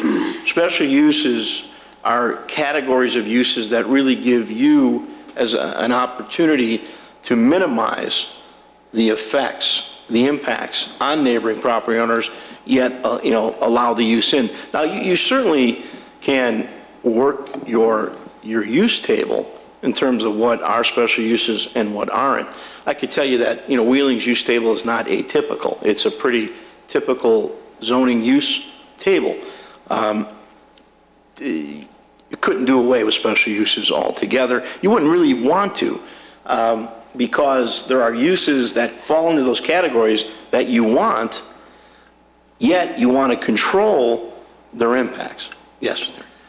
Is it acceptable to say something like this particular special use doesn't really fit the character of the area, the neighborhood here, but across the street would be fine because that's a slightly different character or maybe less congested or whatever. But that's kind of a gut feel Well, not really, Terry. If you look at this particular slide, number 2, I mean, this slide has the standards. It's the standards, this slide and the next one, that you apply, or you really should apply, with every single special use that comes your way. Now, in the 11 years I've worked for Wheeling, I really have only spent, probably attended 5, 6, 7 plan commission meetings. You do it without an attorney. You've got very capable staff. But I read all your recommendations and your minutes, and the reports written by Andrew and the community development staff. And what they do is they go through these standards, and you see it as you review a docket. And with each standard underneath, they explain. The petitioner explains why it's met, and then the staff explains why staff agrees or disagrees. But your question, number 2, the special use will not alter the essential character of the locality in which it is to be located. Now, those were the words you just used. Now, it would be okay, in my mind, for you to look at a docket and say, boy, in my opinion, this really doesn't fit the character where it's being proposed, and here's why. You are now applying the facts as you see them to the standards. That is what should be done. It's when not you, but when a plan, I'm not picking up. Collectively. When a plan commissioner, any one of you, anywhere for that matter, really sort of goes beyond the standards and brings other elements into why you don't think this particular special use should be allowed. And that's where your recommendation could really get off track. And that's where, you talk about how important it is for you to understand your job.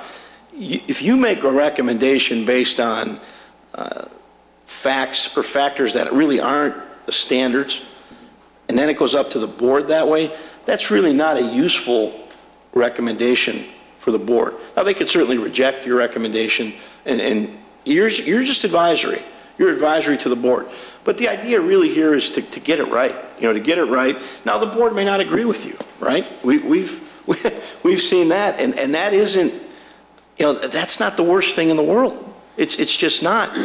You're an advisory board to them.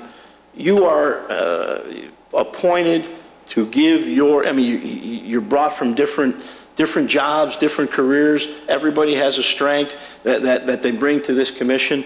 And you're here to really kind of look at a docket, take your experiences and apply the standards to the facts before you and come up with a recommendation.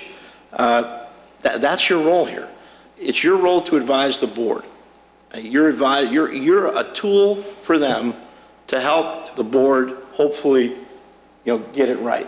Now, in the zoning world, there are certain zoning petitions that are going to come before you and the board that you may not like, you may not really want to see, but if they fit the code, they should be approved, right? Lest you face, expensive lawsuits down the line.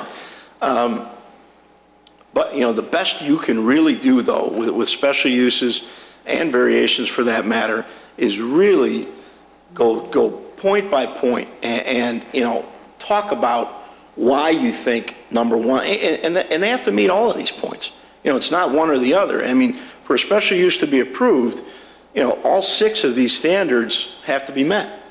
And, Terry, you may not think all 6 are met. The other 6 commissioners may disagree. And you should talk about, when you don't think a standard is met, you should talk about why. And I think that was one of the questions that Andrew, I think, sent to us. When a vote's going to be a no vote, should a commissioner explain why? I think the answer to that's yes. Because your thinking is going to benefit the village board in some way. It's going to make it into the minutes, and there's going to be a board member that's going to go, oh, boy, I agree with Terry on that.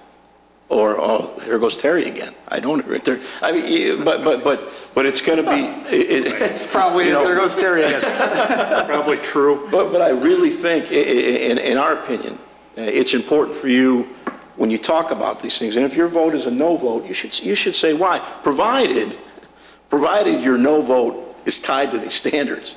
You know, if it's a no vote because you hate yellow buildings or, you know, you got to be real careful. And you guys are far better than that. But when I was working for a village and there was an appearance review commission, and one of the comments made by one of the members, they were looking at the elevation of a building, was, he was an architect, I have to drive by that house every time I go home. I don't want to look at that.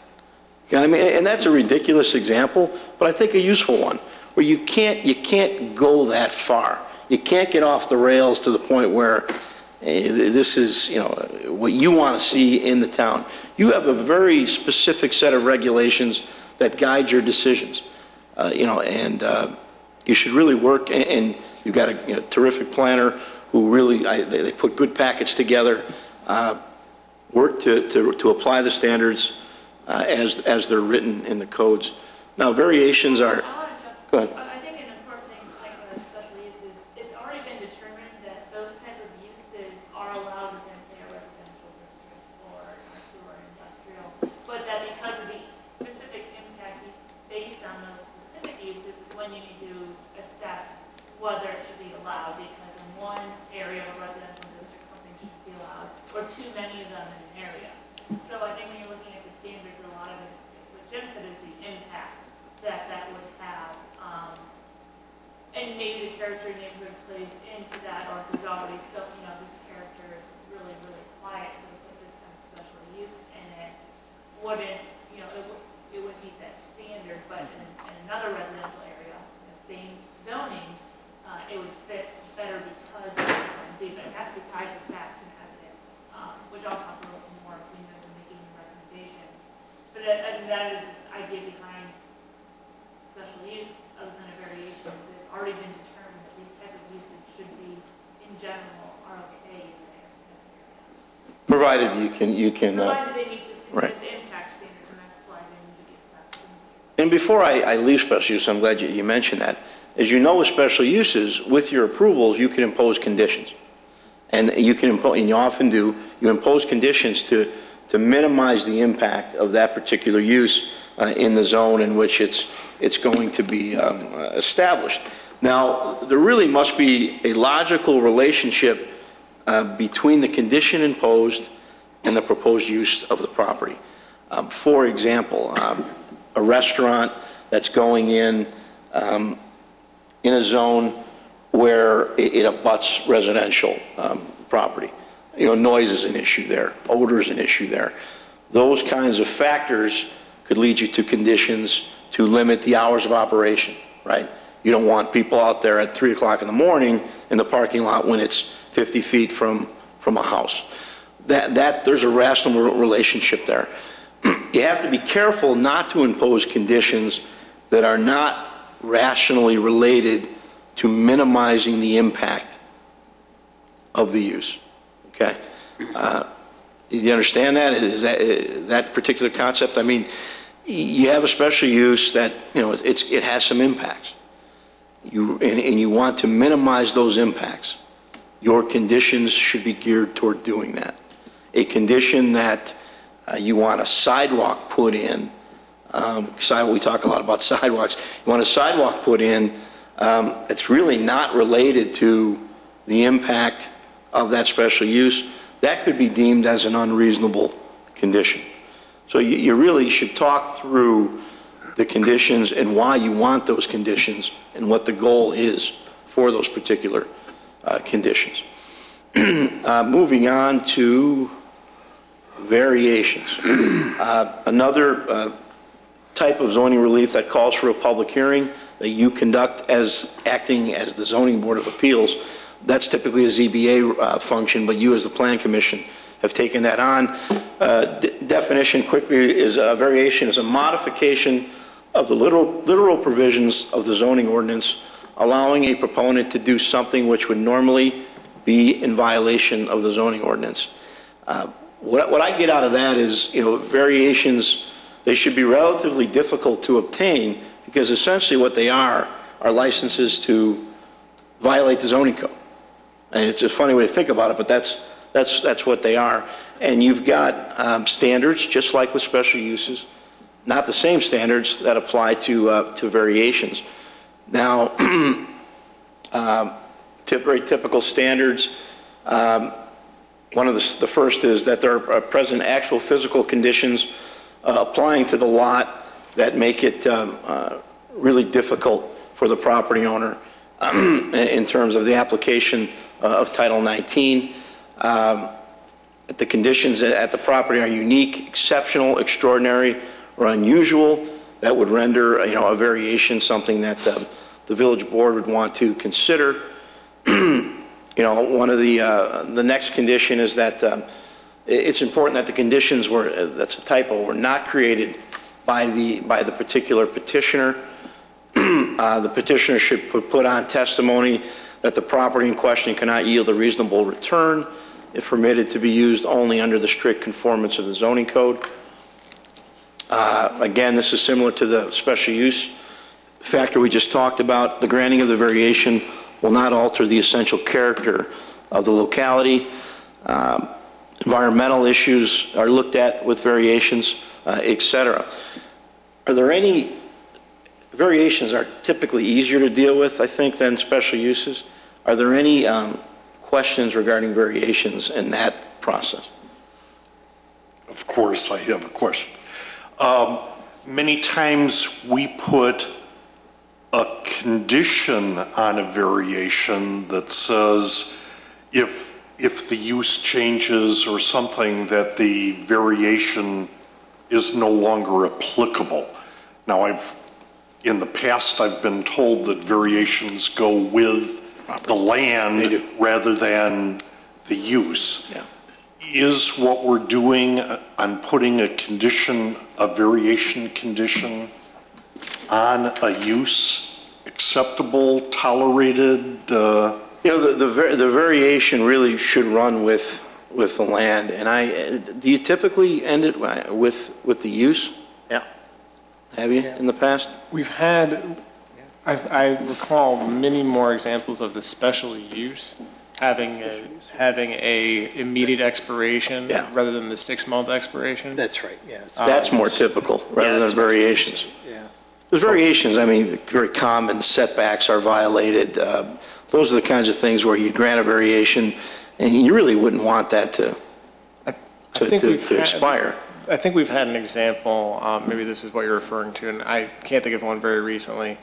There was a very specific parking variation that related to the use. There was one about 6 years ago on Milwaukee Avenue. It was a furniture store.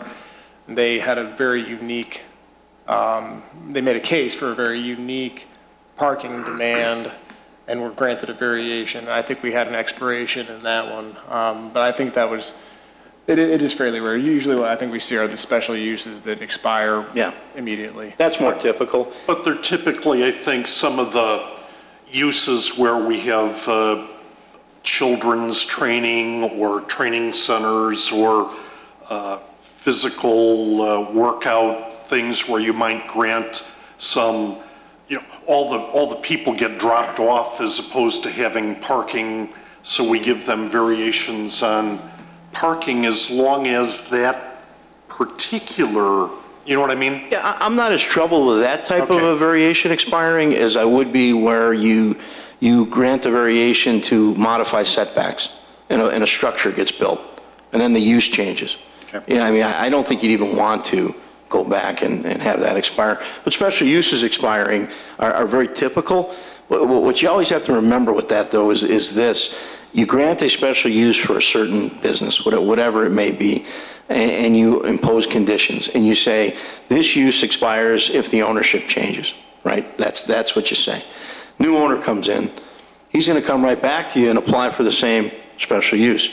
And you're going to be really hard-pressed to deny that special use, given that you granted it under the same circumstances, let's say a couple years prior.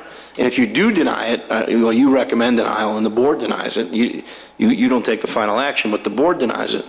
It's my position that that new owner would have a pretty good case if he were to challenge that decision in court. And he would argue, well, wait a minute, the standards are all met. Well, how do you know? They were met 4 years ago with the prior owner.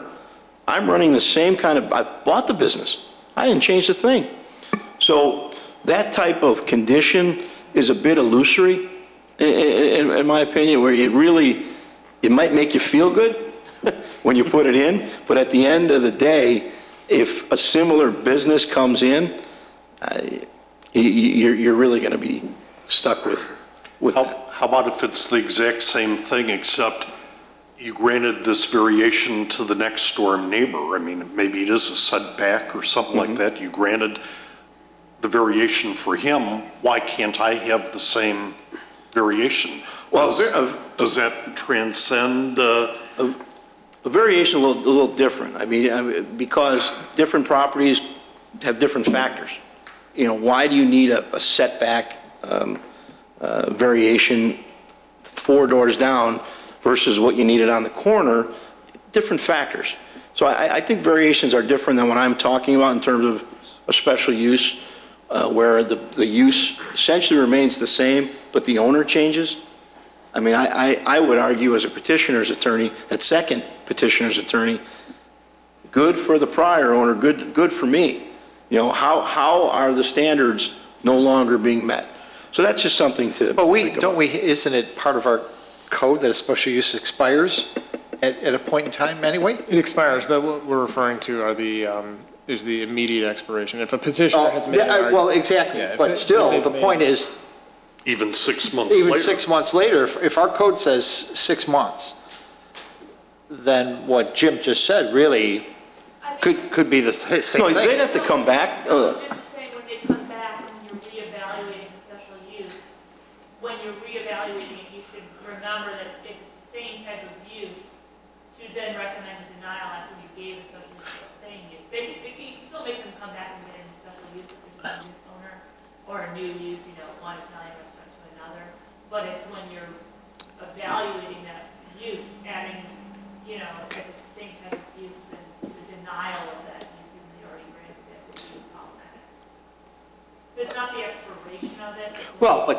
What happens if, go ahead. No, go ahead. What happens if, you granted that special use 10 or 15 years ago, now the character of the area has changed and the special use expired?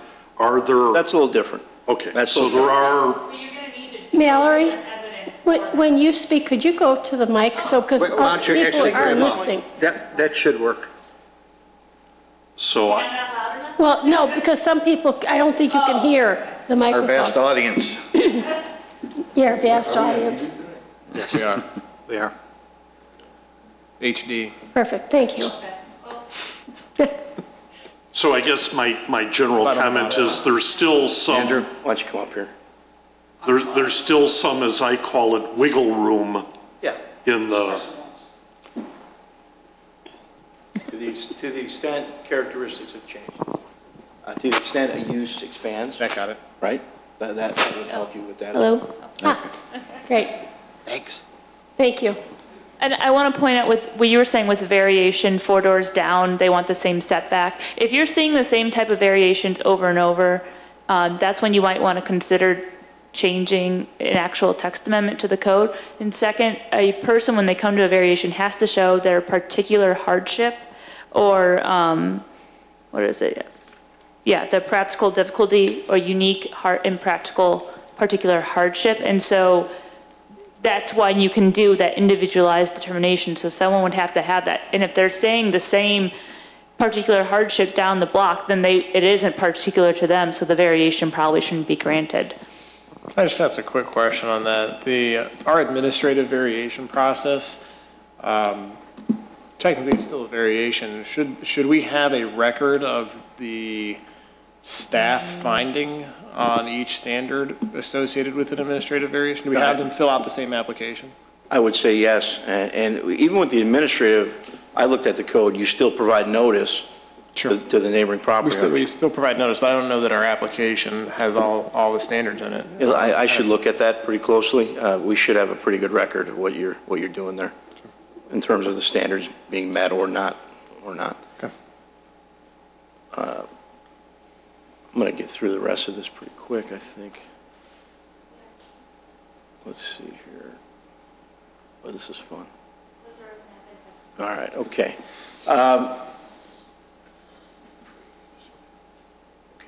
Another zoning issue you deal with involve amendments to the zoning map and text amendments. Text amendments are amendments to the zoning code that you can initiate or the village board can initiate on its own. You've done that from time to time where you've conducted workshops and you talked about or presented recommendations to the village board on amendments to the zoning code. That's a very critical part of what you do. You conduct public hearings in that regard in terms of the text amendments. Any questions on map or text amendments? I think it's pretty straightforward. Well, the text amendment, and you were speaking of one of the petitioners that came before us, it seems the text amendments that we have seen have actually been generated by the petitioner, more so. Can be. Yeah, I think as long as I've been on the board, they've always been generated from them. Well, our petitions, the village petitions, we probably do the majority of them. Right, but the big ones that have come before us that have impact on us have come from the petitioner wanting to change the wording. And I guess my only question is is that normal? Yes. You see on this slide, Jim, the second bullet point? Yeah. Amendments can be initiated by the Board of Trustees, Plan Commission, or any person or commission. A petitioner can request a change to the zoning code for your consideration. Very normal. Okay.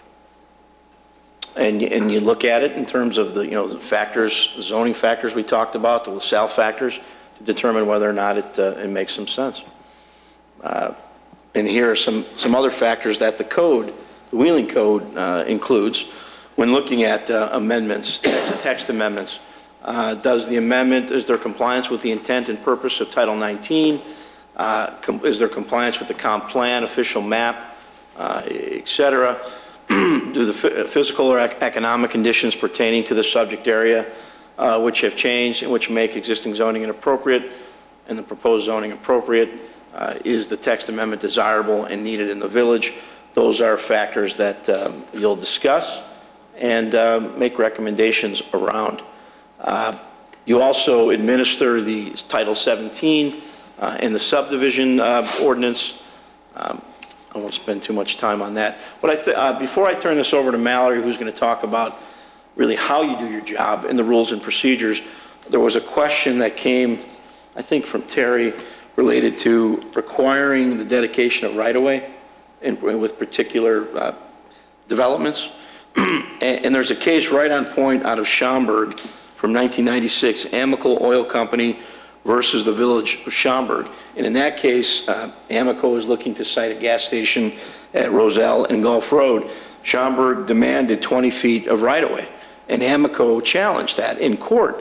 And ultimately, the holding of the court was the need for the property, 20 feet of right-of-way, must be caused by the proposed redevelopment and not by the deficiencies in the roadways or road structures at Gulf Road, Gulf and Roselle. They needed more right-of-way. They needed another lane.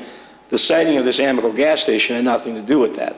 Court said you can't extract 20 feet of land there because the development doesn't require it, doesn't cause the need for it. And if you're going to do that, Schaumburg, that's a taking. It's a taking of land. You have to pay for it.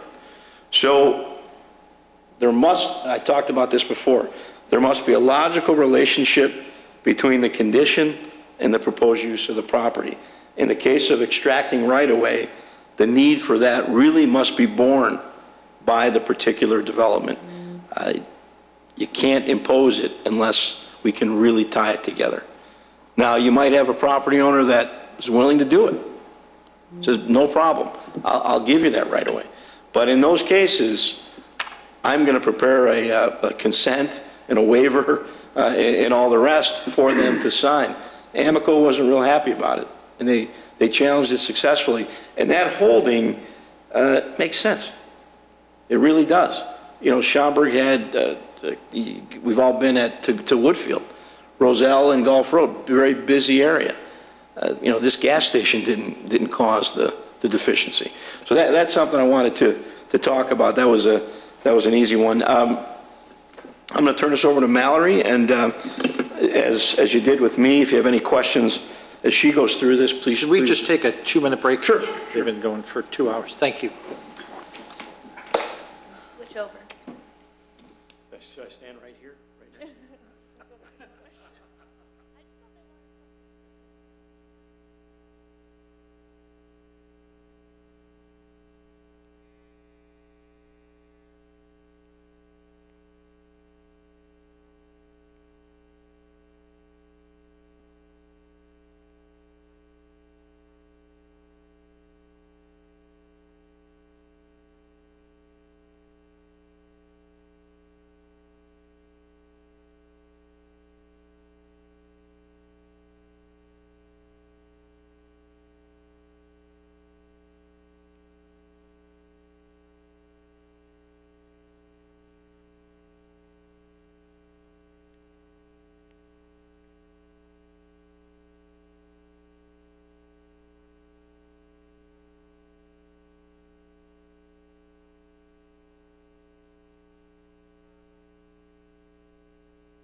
So,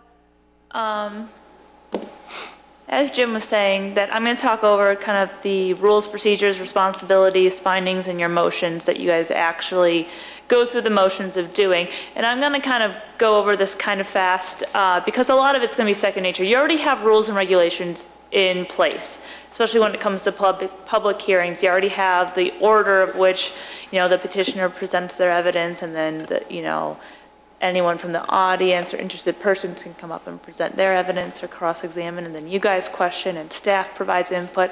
And so that's all within this handout is, why that's important. And when we discussed, it's because of the Clarion decision that you have to allow all that.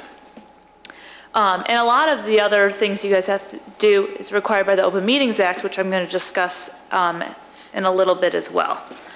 So, provided you continue doing that, you should continue providing due process, you'll be fine on that front, giving people, but you can pass certain rules and regulations to keep the public hearings in order. Let me find some of the ones that you can, impose reasonable limitations on evidence or testimony that is presented, such as barring repetitious, irrelevant, or immaterial testimony. You can take any actions, the chairperson can take any actions necessary to maintain an orderly and civil hearing. You can prevent people or ask people if, they're going to be providing the same information or the same testimony, that they have one representative, or that it can't be that, you're not just saying the same thing over and over. So you can say, is anyone going to provide new information that we haven't already heard before this, so that people aren't coming up and saying the exact same thing. And then obviously, but still allowing cross-examination and the other due process. So I just wanted to point out some things that you guys can look at when it comes to running public hearings. Now, when you say cross-examination, is that cross-examination from the board to the petitioner, or is that a citizen out there cross-examining the petitioner? It could be either. So both have a right to cross-examine. You have a right to cross-examine, but so do interested persons in the audience. Because that's what happened in the Clarion case, is that members of the public wanted to cross-examine the petitioner and they weren't allowed. And so that's when they were denied due process. Usually what happens is the petitioner gives their evidence and their presentation. You open it up for comments from the public. At that time, they can ask questions of the petitioner that they want answered. And so then the petitioner would either answer them at that time, or would, step up afterwards and specifically address those questions. It wouldn't be a cross-examine like in a courtroom per se, asking leading questions and don't you agree that this would impact, the traffic on the street. It would kind of be presenting questions that would then be answered by the petitioner after all the public hearings were done, or they could answer at that time. Does that make sense? But I think when the asphalt company was here, we had a court reporter and there was actual cross-examination. I guess maybe there were attorneys here from both sides that were probably... I was here for that, and there were attorneys here for both sides. Right. They conducted what was like courtroom cross-examination, and we were ruling on evidence. Right, yeah. Okay. I was assisting the chair in doing right, that. yes. Okay, Terry? Our normal typical procedure is to open the public hearing, have the petitioner make his comments, have comments from the public, and then we close the public hearing. We might ask the petitioner questions. He might give us certain answers. He may give new or different testimony. And then sometimes, based upon some new evidence that might have been presented as a result of an answer to a question, whatever, the public would like to speak again. Now, oftentimes we let the public speak, but we've kind of officially closed the public hearing. Right. What is the correct procedure that we should be following to, What I have seen at some towns is while you guys ask your questions that are specific, if you have, especially if you have questions you want further answered and it's not mere suggestions on what you would like to see different, do that as part of, while leaving the public hearing open. So you would, express, depending on how your regulations are, time limited, everyone comes up and speaks, say, okay, and then go through the commissioners' questions and answers, and then maybe give one brief time for the public if they have any follow-up questions based on the questions and answers you guys discussed. So limit it then to almost like a rebuttal period that is solely based on that new information discussed between you and the petitioner. If there's no further public comment, then close the public hearing and you guys can start going through your deliberations, which can include further discussions. But if you're talking about specific questions and answers that you don't understand, that's part of the presentation, then that's how I would do it, because then you're not running into that issue of the public hearing being closed. We have a tendency to blend that. We ask questions, and we also talk to appearance. If a building comes in, we're asking questions. We're probably asking questions about zoning, about, well, whatever. We might be asking questions about a variation. In the same breath, Commissioner Johnson would do that, and in the same breath, the next question is special use. Yeah, special use. So it's really, or we're talking about the type of material that they're using. So one is a question, then one is really, can we change this from hardy board to EIFS or something like that? So what I think I heard you say is those should be separate. No, not necessarily. I understand how it's kind of a flow, and right. And as things come up, you're asking, and some could be suggestions, but because those suggestions could also relate to evidence, we'd like to see this type of material because we're not sure if it's feasible, or we think it's better or stronger, and then evidence either to support that or the contrary could be then entered by the petitioner, by a commissioner, by staff. That's okay to keep open. My concern was having the public want to comment on things that you guys said and talked about with the petitioner. If the public hearing is closed, then technically you could wall that off. In general, if that's how it's going and it's a flow, then you can still do that at the same time. Just don't close the public part. Just don't close the public hearing and give them the small window for just the new, to directly respond to your guys' discussions. Right. Or a comment that the petitioner has made. Correct. I think we've been doing that recently.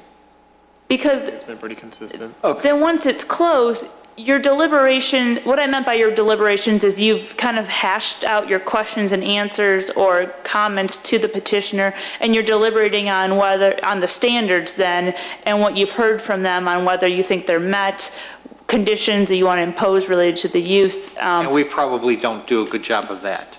That's what I'm going to get to next. is when you're discussing those in your deliberations, when you're getting to kind of the final head of what your recommendation is going to be, yes, no, and your own personal it needs to be tied to the standards, why certain ones are met, and they also need to be based on the evidence that's been presented or that you have, and that's on the record. Because once you start getting into things that are outside the standards and outside the record is when you're opening yourself up to challenges in the court, and that they won't find it to be reasonably related to your role as commissioners. So let me get to that part of the slide and that'll be helpful. Oh, I think I'm going backwards, sorry. You can use the left mouse button. We'll do one at a time if you're looking for the... Oh, I should be able to get there pretty quick. Okay. So when you're looking at your factual determinations, you want to make a specific specific finding on how each standard has been met by the evidence presented. And what we have a lot of people do is we read off the standard and then say what evidence either has been presented that meets it or doesn't meet it. And when you're talking about the evidence and your concerns, you want to talk about it as a tie back to the standards, because that is what, ultimately the decision should be based on, is in the realm of the, what's best for the community as set forth in the code, and those are what's been determined to either allow a special use or a variation or a site plan approval. I mean, you have specific design standards already that have, minimum certain aesthetic percentages, and you want to look at whether all those things have been met.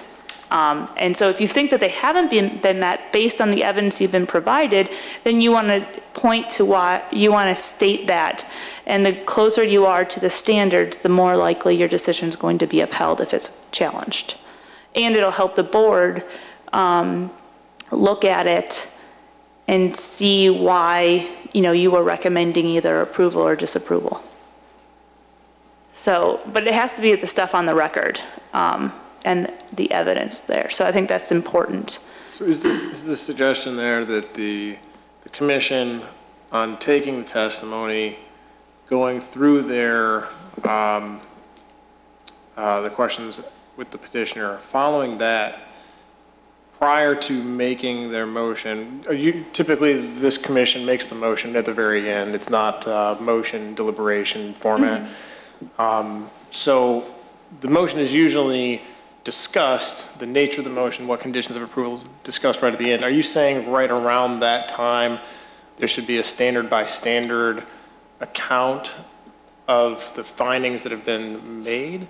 Well, so your written recommendation should have that out already. We have some places that do a written reading of the standards and why they've been met as part of the motion, and saying they make the following findings as to the proposed special use, they say the standard and say, the facility is consistent with other uses or restaurant uses in the neighborhood.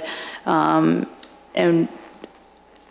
it would not be, granting this would not be detrimental to the health, safety, and welfare of the neighborhood, for example. And it goes a lot when, I know you guys explain your votes a lot, especially if you're voting no, what Jim was saying, you would want to say why you're voting no, because you feel the standards haven't been met. And you can't just parrot the standards. The court has found that just saying, oh, I think the standards have been met because it is compatible with the adjacent properties and the properties in the immediate vicinity. You want to provide the specific evidence why that is, because it's, there are 2 other restaurants on the same block, and we feel it conforms and it doesn't, unduly interfere with nearby residential areas. Even if we're voting yes for it? If you're voting, your recommendation for voting yes should set out the same facts that tie to the standards. Jim, can use the mic. When the standards are met, that comes to this commission from the staff. You provide that. You provide your analysis of the standards, correct? So when we don't read the petitioner's response to the standards, we have the report. They write their response to the standard, and then the staff provides some follow-up to it, either concurring, contradicting, or just additional information. The standard itself is referenced very generally in the motion. It'll say, the Plan Commission finds.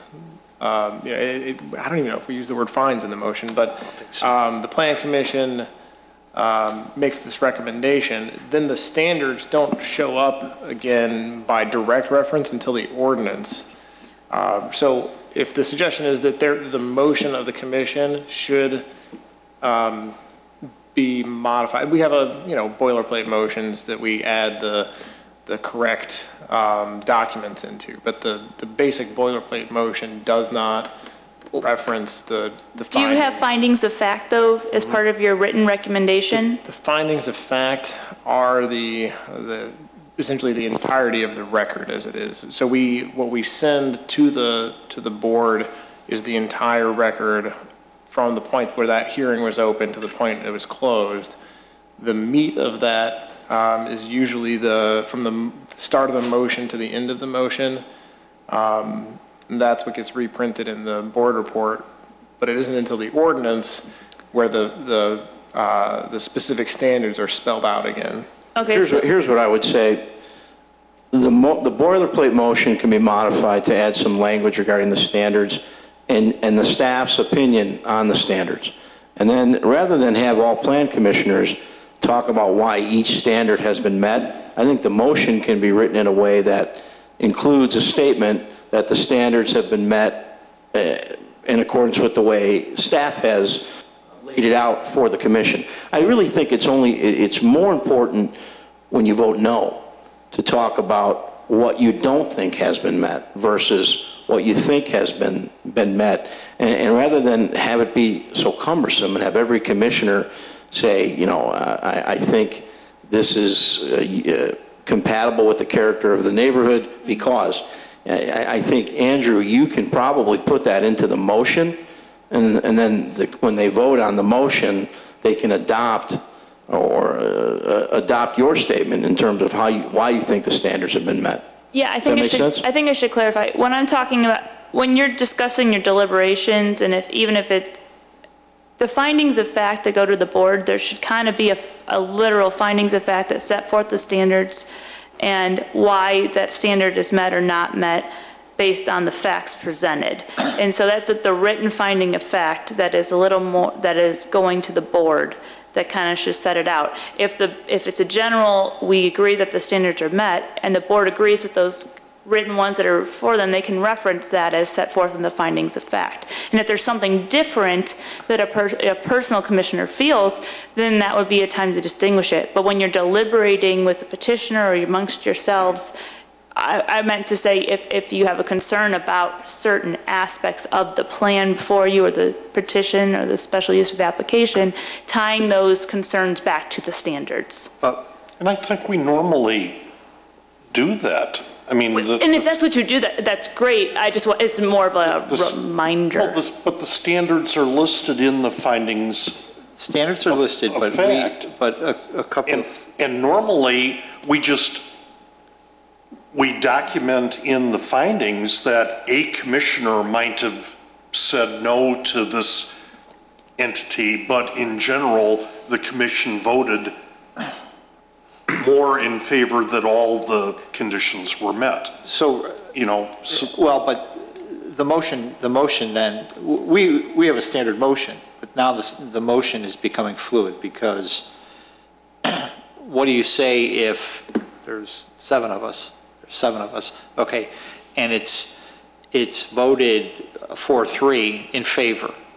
Do we say that the standards were met, or do we say 4 of them said the standard implied that the standards were met? I'm confused about using the wording in the motion that says the standards were met when something is not.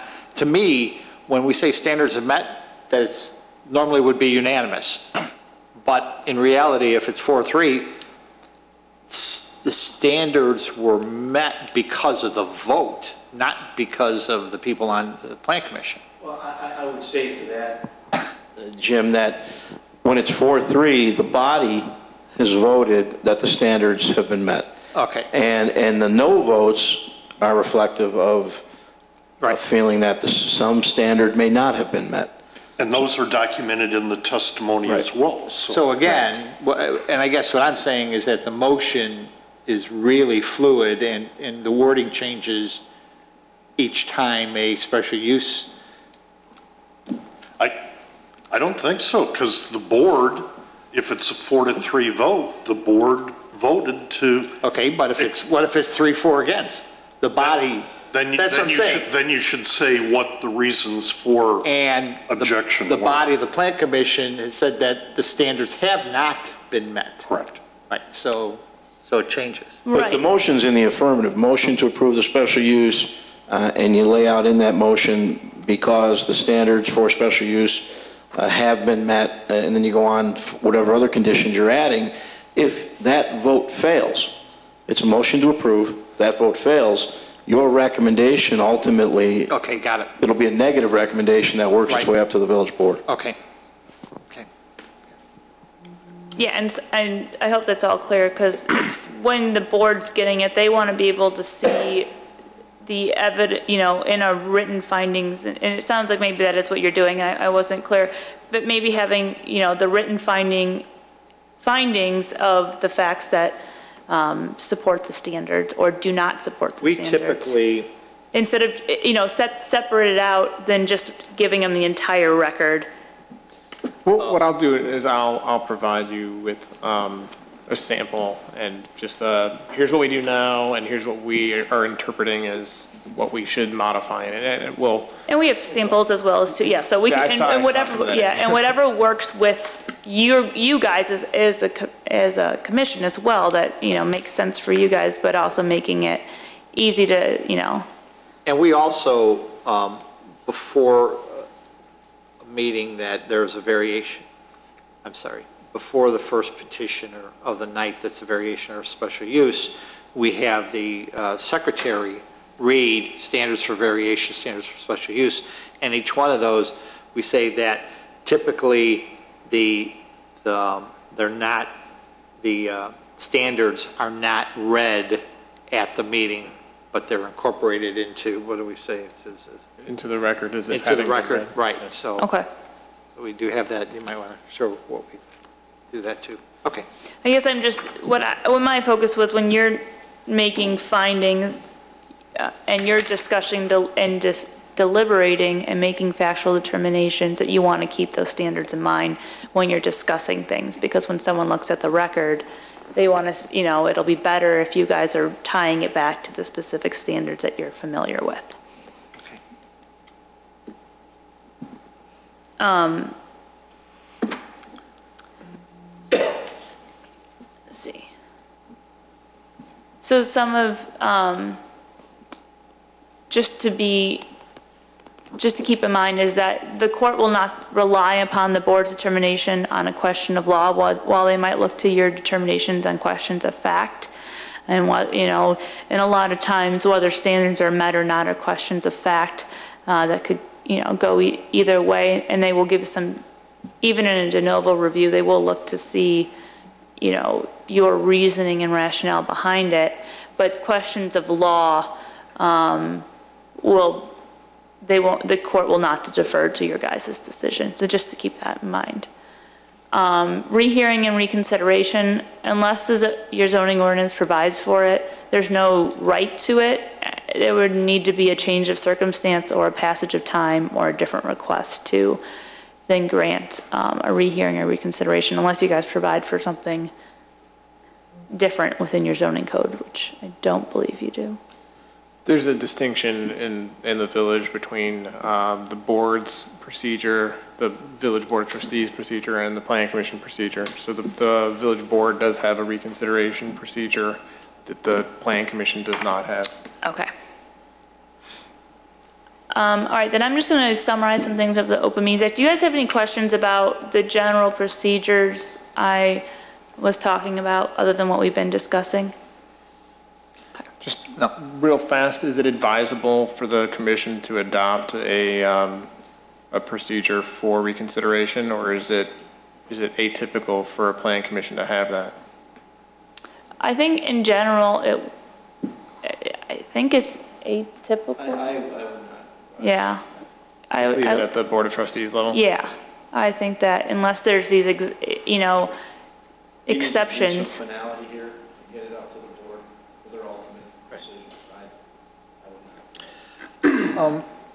Just a general question before you get into, Terry, you were at a session a couple of weeks, a couple of months ago on public hearings, and he heard that, and I think somebody else was enforcing it on the steps in a public hearing where there's a discussion one meeting.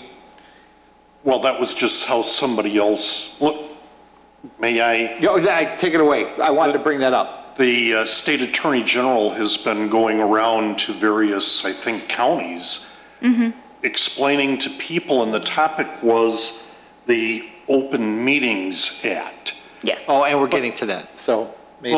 But in part of that Open Meetings Act, they talked about the public hearing process as well, and I didn't understand what the connection between the two was, but the short side of the story was they said if as part of the public hearing process you do something or make a change to the docket item that the public was heretofore not knowledgeable about, and they said, you know, you may, and I'll be it very simple, you may say in order to mitigate this thing you have to put a fence around your property, but nowhere in the information advertising the docket to the public or as part of the signposting, whatever, there was never any statement that a fence was going to be put up or a taller building or something. It was a change that was made at the time of the public hearing, and if you didn't invite, you couldn't make a decision on it because all the public didn't have a chance to participate because it wasn't in the original docket. Am I making any sense? Yeah, you're saying that if there's a material alteration to the plan that was not presented to the public, that taking final action at the time would violate, they're saying it could potentially violate the Open Meetings Act because it's not an agenda item. That is kind of what they were. Yeah, but That's really. That's an untenable position. You know, first of all, you don't take final action here. The village board takes final action. Secondly, when you impose conditions, there may be a condition that you impose that changes the nature of a petition or a plan. And that is going to come up on the fly, essentially, as a result of what has been presented. So Terry, I really want to look at the context of what you read and where the public hearing took place. It was before the village board, because to think that plan commissions would have to continue their dockets or maybe even republish, right? Spend money on publishing in the newspaper again for a public hearing. It's just untenable. It seemed to be more oriented towards the final decision process. And I think that's where it would be, because, I mean, in addition to what Jim was saying about you're making the recommendation, it's going to go for the board, and they always have a public comment period, so the public would still be able to then make a comment to that change, and they would get notice of it again. So I think it would be maybe, we'd have to look into specifically what they were saying, but probably geared more to that final decision before the board if they tack on a change at the end and it's for final action before them. But at your guys' level, I don't think that it would be a violation of the Open Meetings Act. No, I agree with that completely, and I'm certain it was at the village board level. The Open Meetings Act was amended this year to require that agenda items be included on the agenda in a more detailed manner than in the past. And the standard is the agenda, if you read an agenda, you should essentially know exactly what's going to be voted on.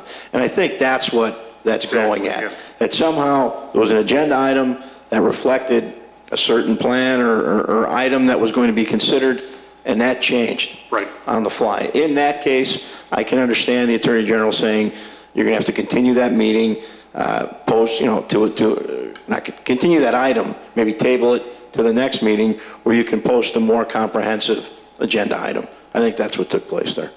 And I think that's what they were talking about, but it seemed like maybe that might be applicable to us too, because we do sometimes come up with items that the public might not have been informed about. Right, but I don't think that'd be a violation, based on what we were saying, based on the situation you guys are faced with, I don't think it would be a violation. So that kind of brings us into the Open Meetings Act, which I'm going to cover, just roughly. I'm sure you're all familiar with it. You've all done your training? Yes? Yes? Okay. So you're familiar with it. You guys are a public body and you must comply with the Open Meetings Act. What that means is that all your meetings have to be open to the public, with the exception of if you ever go into closed session.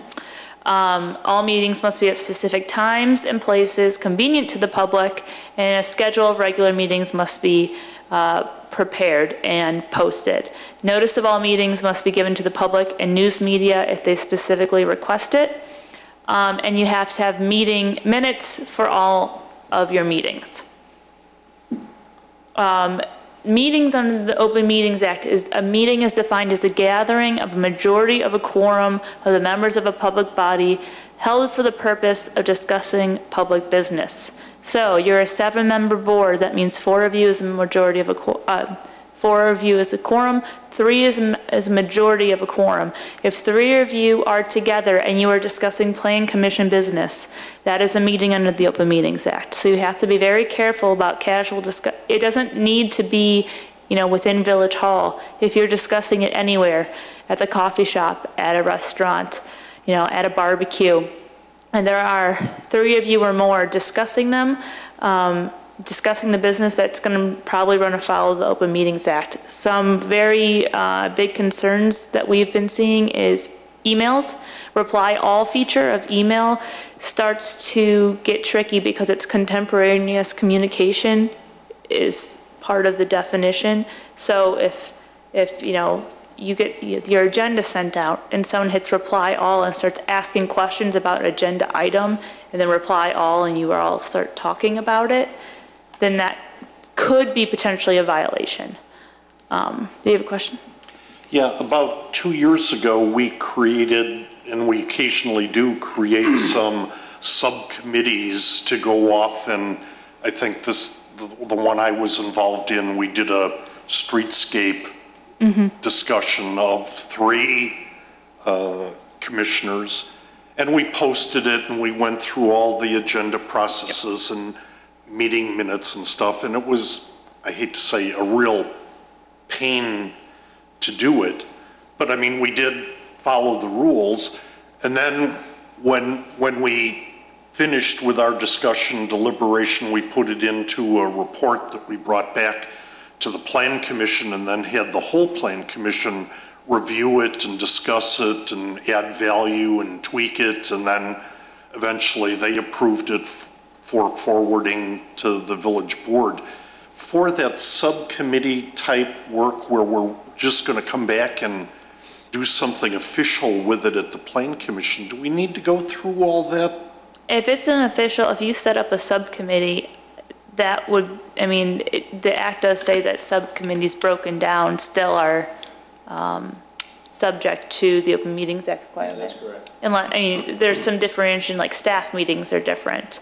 But subcommittees, if it would be subject to the Open Meetings Act as well. So, no one might care to come and do it, but you would need to still do the whole posting and minute requirements to do those. And that would be seen as a separate body, so 2 of them couldn't even get together. Well, so it's a little different. So I think it's going to be closer because the Open Meetings Act has made different rules for a 5-member board. So a 5-member board, usually, 2 people would be a majority of a quorum, and they have said that no, 2 people, probably because of the impracticability of it, 2 people is not a majority of a quorum for a 5-member board. It has to be the majority 3 in order to be a meeting. But a 3-member board, 2 people, 3-member committee, 2 people can't get together. Yeah. 3-member, I've run into this in other communities I represent. And they struggle with it. And they say, are you kidding me? We can't get together, and that's the fact. You can't do it. Because then you're dealing with a quorum then. Right? Yeah. It's not just trying to figure out a majority of a quorum. So on a 3-member subcommittee, I can still talk to myself like Yes. you always do. You can talk to yourself in the mirror and not, If you want to listen not to have yourself. not have to post that on the website. So again, so those are concerns. Site visits, again, that's something you need to be concerned about, going in big groups to see a site and inspect it. You want to avoid that because that's, you're going to end up discussing public business probably while you're out there. Well, we're doing one. Yeah, we do. When we do them. We do that. And you post them? Oh, yeah. Okay, yeah, well then, yeah, that's fine. I guess doing it and not posting it is the concern, you know, just all carpooling and not letting the public know. And I think this was brought up the last time that we were here. I unfortunately wasn't here, but like going out for coffee after a meeting, you know, or in my case, a cocktail. Is that? You can go out for a cocktail after the meeting, you just have to be careful about what you're talking about. If you're going out for cocktails and drinks and you start talking about the plan that was just before you guys and what conditions, or if you think that, you know, there needs to be a road, then you're starting to talk about public business, and that's when you have problems. But you can hang out socially, you know, as much as you want, provided, you know, you keep your topic of conversation to the Bears or, you know, what's coming up in the village, what you're doing for Labor Day weekend, et cetera. What the law says is you cannot get together outside of, three of you, in this case, cannot get together outside of a posted meeting with the intent of discussing village business, plan commission business. Now, you could all be at a wedding, for example, sitting at the same table. Obviously, you're not going there with the intent to discuss village business or plan commission business. The discussion could evolve into plan commission business, and at which point in time you should stop it. You should refrain from doing that. And it happens very easily. I mean, it's what you spend time doing. You spend hours and hours doing this. You've got to be real careful to keep yourself guarded against that kind of activity. And I would say that you know, groupings right after, say, you know, a plan commission meeting to go out together or before are going to be seen with the eye of the intent of talking about public business because, you know, close proximity to your meeting in general. If it's obviously at some other event, a wedding, a sporting event, or, you know, someone's barbecue, then that intent or the purpose, you know, to discuss public business isn't there. But you'd still want to refrain from discussing it as much as possible. Notice requirements, all types of meetings, whether it be regular, special, or rescheduled, have to be given 48 hours notice and prepare an agenda of that meeting. That must be posted in the principal office of the public body. The location where the meeting will be held in the village's website, which you're all aware of, I'm sure, and that is taken care of on a regular basis in Wheeling, which is nice. Action items should be listed on the agenda, as Jim was saying, with enough specificity to inform the public about what's being considered. You can't take final actions on items not listed on the agenda. You can discuss items that are not on the agenda for regular meetings. If something comes up and you discuss it, you just wouldn't be able to take final action at that time. This happens a lot more, I think, in village board meetings, but it could easily come up for you guys if something else or to just discuss, or we want to put this on the agenda for next week because of some concern. Maybe it's an amendment that you want to consider. You can do that. If you're having a special meeting, though, you can only discuss what's on the agenda. So that's a key distinction. Your minutes obviously must include at minimum date, time, and place of the meeting. Yep. At the beginning of the year, we establish a regular schedule of meetings. A schedule of regular meetings and special meetings. Okay. However, we do the exact same stuff at every single meeting. As a matter of fact, all the docket items say regular meeting, even though it's a special meeting that was defined back on January 1st. Even though we said it was a special meeting years ago, if it's published in the newspapers, wherever we publish our agenda, as a regular meeting. Is it a regular meeting or is it a special meeting? Special meetings are held for usually specific special purposes, and that's why they're not being held on a regular meeting night. So, do you know why they set out a special meeting in the year? Why do you do that? So we have the second, third, and fourth Thursday of every month. Our third meeting has been deemed a special meeting. So the third Thursday of every month is deemed a special meeting. And I think it was derived from the authorities under Title II of our code. I don't know if there's a reason we have to continue doing that. But we've typically tried to reserve workshop items for that night. I would say we're probably 50-50 on it. As Commissioner Stylen mentioned, we certainly do have voting items on those. We had a comprehensive plan amendment on one tonight. You can vote on items in special meeting, you're just limited to whatever's on the agenda. So you can't start talking about things not on the agenda. Why don't we, Terry, I'll take a look at that the next week when I'm here, Monday. Andrew, you and I can get together and we can address that. But I mean, and just to note, because I didn't mention this before, so you have a regular, you meet on the second, third, and fourth Thursday of every month. If you are going to change that set schedule of meetings, so instead of Thursdays, you're going to meet on Wednesdays, or instead of 6:30, you're going to meet at 6, you would have to post notice of that change on the website, I believe in the newspaper as well, if it's going to be changed for the future. If you're just rescheduling one of those meetings because it falls on a holiday or you're not going to be able to have a quorum, then that would just need to be given the 48 hours notice. I think the only problem that this thing caused one time was at a regular meeting, a motion was passed, and then at the next meeting, one of the commissioners wanted to make a recommendation to change his vote, to reconsider or whatever. Right, from the last meeting? From the last meeting. And it wasn't on the agenda?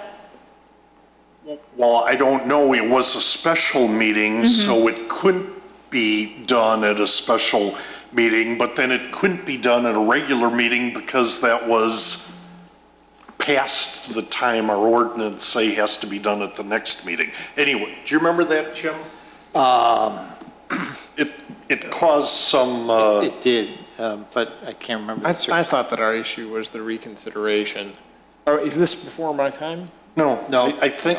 I thought the issue was whether or not the commission had the authority to request reconsideration of a motion that had already left its hands.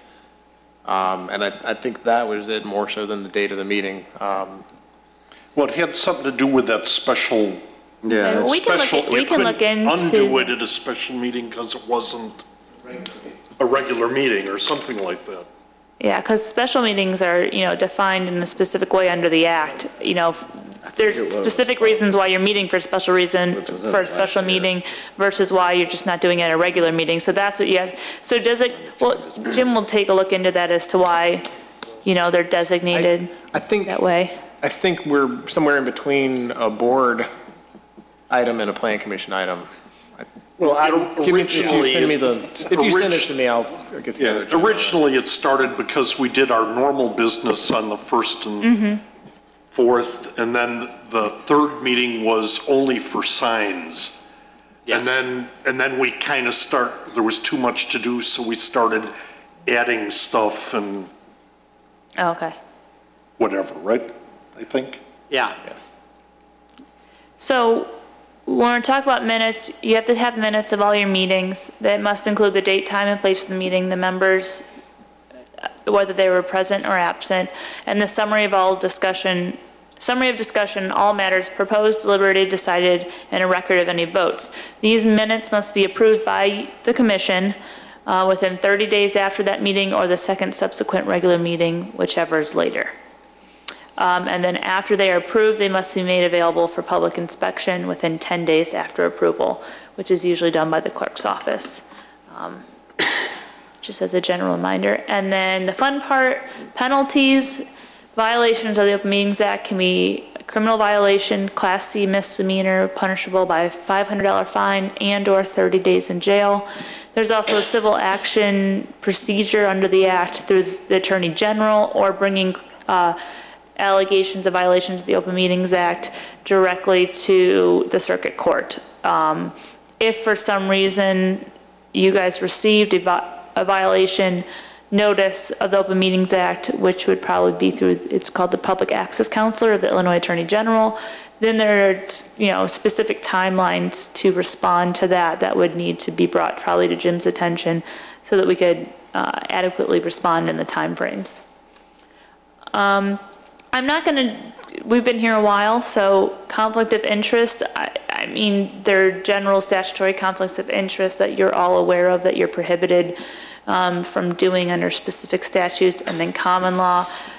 What time is it, Jim? It is 9:26. Should I just have that review, or do you want me to go through it? Maybe 5 minutes. Okay, so again, you have a duty to act except where there's a conflict of interest. Typical is financial interest, obviously owning, leasing, having interest in property, or a business that is before your consideration, being employed by a property owner, or being employed by the planning, engineering law firm or other consultant, which might be representing the petitioner. You can also have personal interest, which would be a relative or a close friend having interest in the matter before you, either whether it be the developer, whether it be the land, whether it be the law firm, etc. Similar associations. All right, so there's two types, statutory and common law. Statutory conflicts involve direct contractual interests between a conflicted individual and the municipality. If you think that there should be, there is a conflict, you would contact us so that we can determine the appropriate course of action, because there are some steep penalties for violations of statutory conflicts of interest. Common laws are more when there's a personal conflict that you might not be able to render a fair and impartial decision, and common law conflicts of interest is a lot of times the remedy those is you state your interest, you abstain from voting, and you abstain from the deliberations.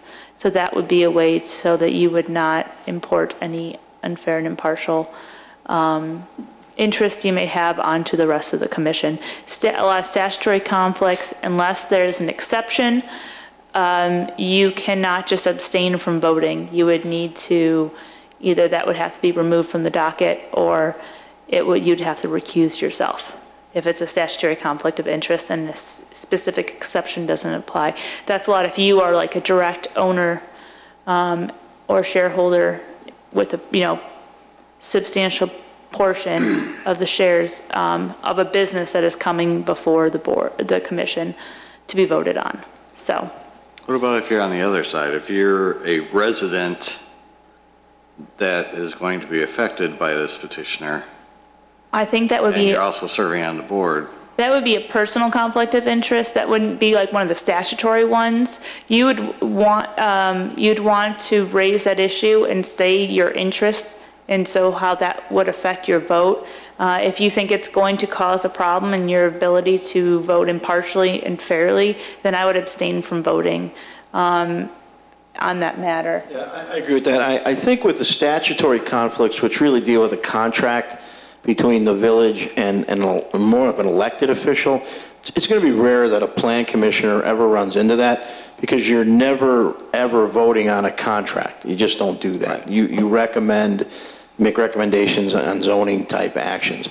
That's more of a village board issue where a contract will come up often before that board, and statutory conflicts, as Mallory said, carry with them, it's a class 4 felony. It's very, very serious. Those are the kinds of things that you want to, and your intentions could be good. You may not even know you're doing it. So I don't think that's what you have to worry about. You more have to worry about these common law conflicts where your ability to be impartial could be impacted.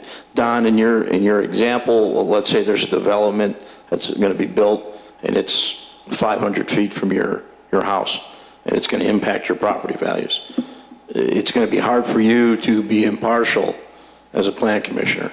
You simply abstain from not only voting, keep in mind you have to abstain from any deliberation or discussion. You can't participate in any way where your bias, your alleged bias in that situation could impact the other commissioners. So that's the kind of situation where if something like that comes up, talk to Andrew, call me directly, call Mallory, ask the question, hey, what do you guys think about this? So we can get ahead of it. Those are the kinds of things you don't want to try to figure out the night of the meeting. Right. Yeah. Oh, and that happens a lot. I've had this a couple times already. Yeah, and obviously those, yeah, I don't think that you guys would come in conflict with the statutory conflict as much. Obviously, if for some reason there seems to be where there be a direct financial gain on your behalf or loss, or with those contracts, I'd still consult with us, just to be sure, because they are class 4 felonies. But the common law interests are just that general: disclose your interest or your conflict, refrain from discussion, and refrain from voting. So,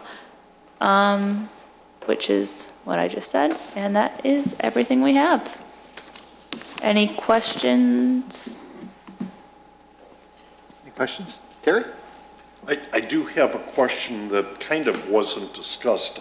I think it may have something to do with land use, but maybe it doesn't. And it has to do with legal non-conforming. Oh, yes, properties. And I have I believe an answer to that, because I did get your question on that. Sorry, I didn't know where to stick that into the code. So your question was related to, we have these legal non-conforming uses. When, if ever, can we require the property to come into conformance with the code? So legal non-conforming use is, a use that at the time the Title 19 was enacted, or portions of it, the use was legal. But by subsequent changes to the code, has become non-conforming. And your code permits legal non-conforming uses to continue except if certain circumstances apply. Further, individuals have a property right that cannot be taken away from them either unreasonably or for reasons not based on public welfare. They have a property right in continuing that legal non-conforming use. So your code, specifically 19.10.40, specifies when building structures and uses lose their legal non-conforming status. And it's pretty limited situations. Extension of the use beyond a building or structure that was already planned for that non-conforming use at the time the code was amended. Remodeling that involves structural alterations that would exceed 50% of the assessed valuation.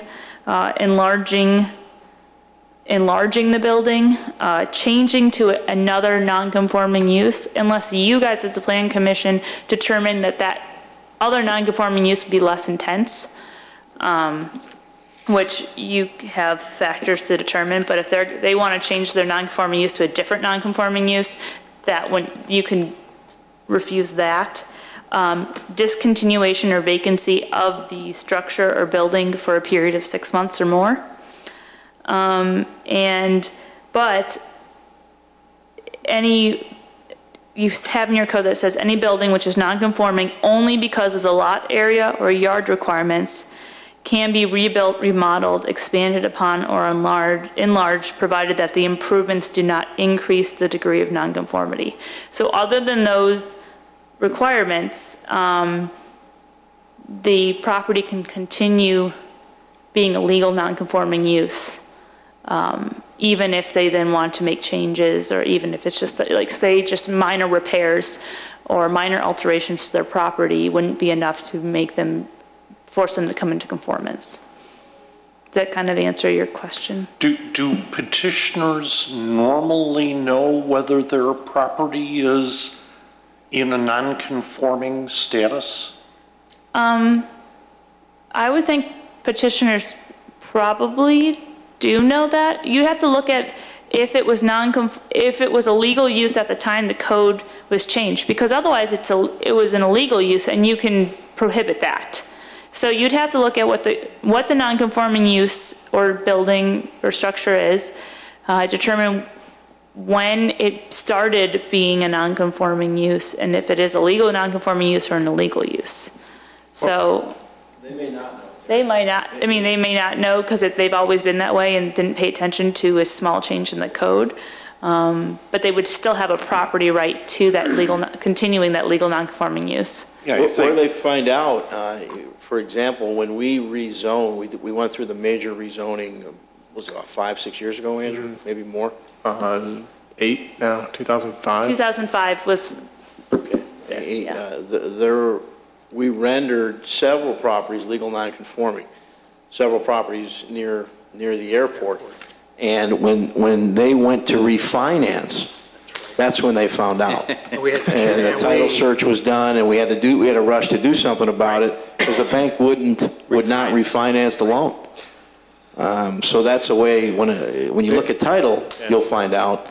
But barring that, somebody may be unaware. And that, to your question about petitioners, though, if they're actually applying for something, I would say there's a decent chance we'll catch it, depending on the degree of nonconformity and what it is. We get their plat, and we'll check their setbacks. A lot of times, we kind of distinguish between advisable correction of a nonconformity and required. If they're extending the degree of nonconformity, we'll say you have to get this variation to account for what you're doing. If they aren't touching it, but they're investing in the building, we'll say we strongly advise you to do this. We've had some setback variations like that where we say, look, you're putting your money into a property that you're not going to be able to rebuild technically. So we'll advise people to get that variation taken care of. Yeah, and that's a good example, because if they're extending the nonconformity of the use, building an enlargement or an addition, then that's under your code that they can't do that unless they're making the structure into a conforming use. So checking in that kind of stuff is always good, that staff does that. So, but provided that they're doing something that would be allowed, you wouldn't be able to force them to come into conformance just because they're requesting a building permit or certain uses that aren't one of the specified ones within the code. You can suggest it and maybe they'll go along with it, but you can't require it. Is that typically how you guys do, Andrew? Yeah, I think more often than not it's a setback issue, and we just, parking setbacks, a lot of times we kind of tell them, it's up to you what you want to do. If you're already in here for 10 variations, you might as well add one more that legalizes your built status there. Okay. Any other questions? Any other questions? I have a question. Yes. Talking on the change of a vote during a docket hearing. I mean, I can understand that once that docket is closed, the vote can't be changed. I assume that that's correct. Is that a good assumption? Once the docket's closed, your your recommendation is going to go to the village board. It should not be changed, right? Okay. If a docket is still open, if it has been continued or tabled, and there's an item within that docket, for example, a text amendment, and you wanted to change the vote on the text amendment, if that docket is still open, can that vote be changed? I would say this. You talked about putting a motion to reconsider language in the code. You're governed by Robert's rules. Your proceedings, you follow Robert's rules as well. I don't know what you've done in the past, but if you get to the next regular meeting, I guess that's what you're talking about, Norm. I think someone can do a motion to reconsider. As long as the docket is still open. Docket open, next regular meeting, I think you can, it's still in your hands. I wouldn't have a problem with that. Now, can it be, does it have to be, let's say it's designated a special meeting, that next meeting is a special meeting, can that, and you're discussing that docket? Is there procedurally, have you followed a certain pattern here? I mean, to me, Robert's rules say at the next regular meeting, somebody who's on the prevailing side can bring a motion to reconsider. And if the next meeting's a special meeting, you can do it at a special meeting. That's Robert's rules. But in the case where what we're talking about is a recommending body, wouldn't... But typically, if... It's a recommending body under Robert's rules, don't they specifically have to adopt a reconsideration procedure to do that? Have you not? I'm going to have to look at this a little more closely. Again, that's kind of what you covered, right? That you have to adopt it? Yeah, that's what we were discussing before, that we'd have to look at probably the more specifics. But typically, if we have a docket open, we haven't voted on it yet. Right. So we wouldn't have changed the vote. Yeah. But there There's no are vote. things within that docket that we do vote on that Not if, no. Okay, an example is a text amendment within that docket. And if you vote on that text amendment and you come back to the next meeting, you say, well, wait a second, I didn't understand this. I want to reconsider my vote. That docket is still open, even though that text amendment either failed or passed. Maybe we should adopt some reconsideration language. Here's the thing, you can't reconsider your vote, Norm. There'd have to be a motion to reconsider, and that would have to pass first. Okay. By a majority vote. If that passes, then there would be another vote on that same item that's being reconsidered. That's how that would work. You couldn't just come in and say at the next meeting, change my no to a yes. Couldn't do that. Okay. You would have to, someone would have to, or I could make a motion that says, I want to reconsider this particular item. But I think we're going to have to adopt some code provision to allow you to do that. Okay, Is that something that comes up frequently? No. Twice in the past 28 years, Okay. so. Yeah. Don't spend You could do it. You could do it, but you'd have to be on the prevailing side. Okay. To make the motion to reconsider. So if the docket, if the item, there was a favorable vote, right? Yeah. And it was 4-3. Right. You'd have to be in the 4 to make a motion make the motion to reconsider. Right. In that case, I assume you'd want to change your vote from yes to no. No. Okay. And if that motion to reconsider passes, then the second vote takes place where the item comes before the commission again. Okay. And another vote takes place. So technically it could be done. Yeah, but I do think we're going to have to amend or adopt some rules, some language that allows you to do that. Okay. Yeah. But under the prevailing circumstances, money doing you can't do that right now. I think that's true. Right. Okay. Right. Currently. I just want to clarify that. Mm-hmm. All right. Thank you. Sure. All right. Any other questions? Oh, thank you all for listening for all this time. Thank you. If there's anything, you cover so much ground in what you do as plan commissioners. I'm certain we didn't hit on everything in these 2.5 hours. If there's any questions, any concepts you'd like reviewed, let Andrew know, and we can come back, or we can write memorandums, whatever it is you need, or pick the phone up and give us a call. Thanks, Jim. All right, thank you. Thanks. Thank you. Thank you. Other business? Commissioner Schaaf? I pulled the priority list. I think it was in May that we had the priority list.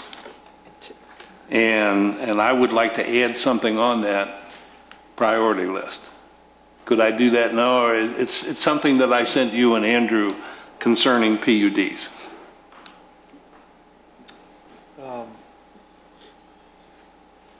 I remember the email. Yes, well, we actually probably should review the whole priority list. Priority because list? actually Commissioner Steinlen asked me if I had a current copy. I finally got one, so. So, Andrew, can we, not next week's meeting. Put it on the first one. And First meeting. First we'll meeting in review- September? We'll review the priority list, where we're at, and add items then. Okay, very good. How's that sound? Great. Yeah, that's good. That's all I have. Thank you. Commissioner Powers? I have nothing. Commissioner Stylin? I have nothing. Commissioner Johnson? Just that the Shur Hadash Synagogue is having their dedication this Sunday. Cool. Planning a big event, put up a tent today, so. Good. That's it. Excellent. Commissioner Zangara? I got nothing. Commissioner Dorban? Nothing, thank you.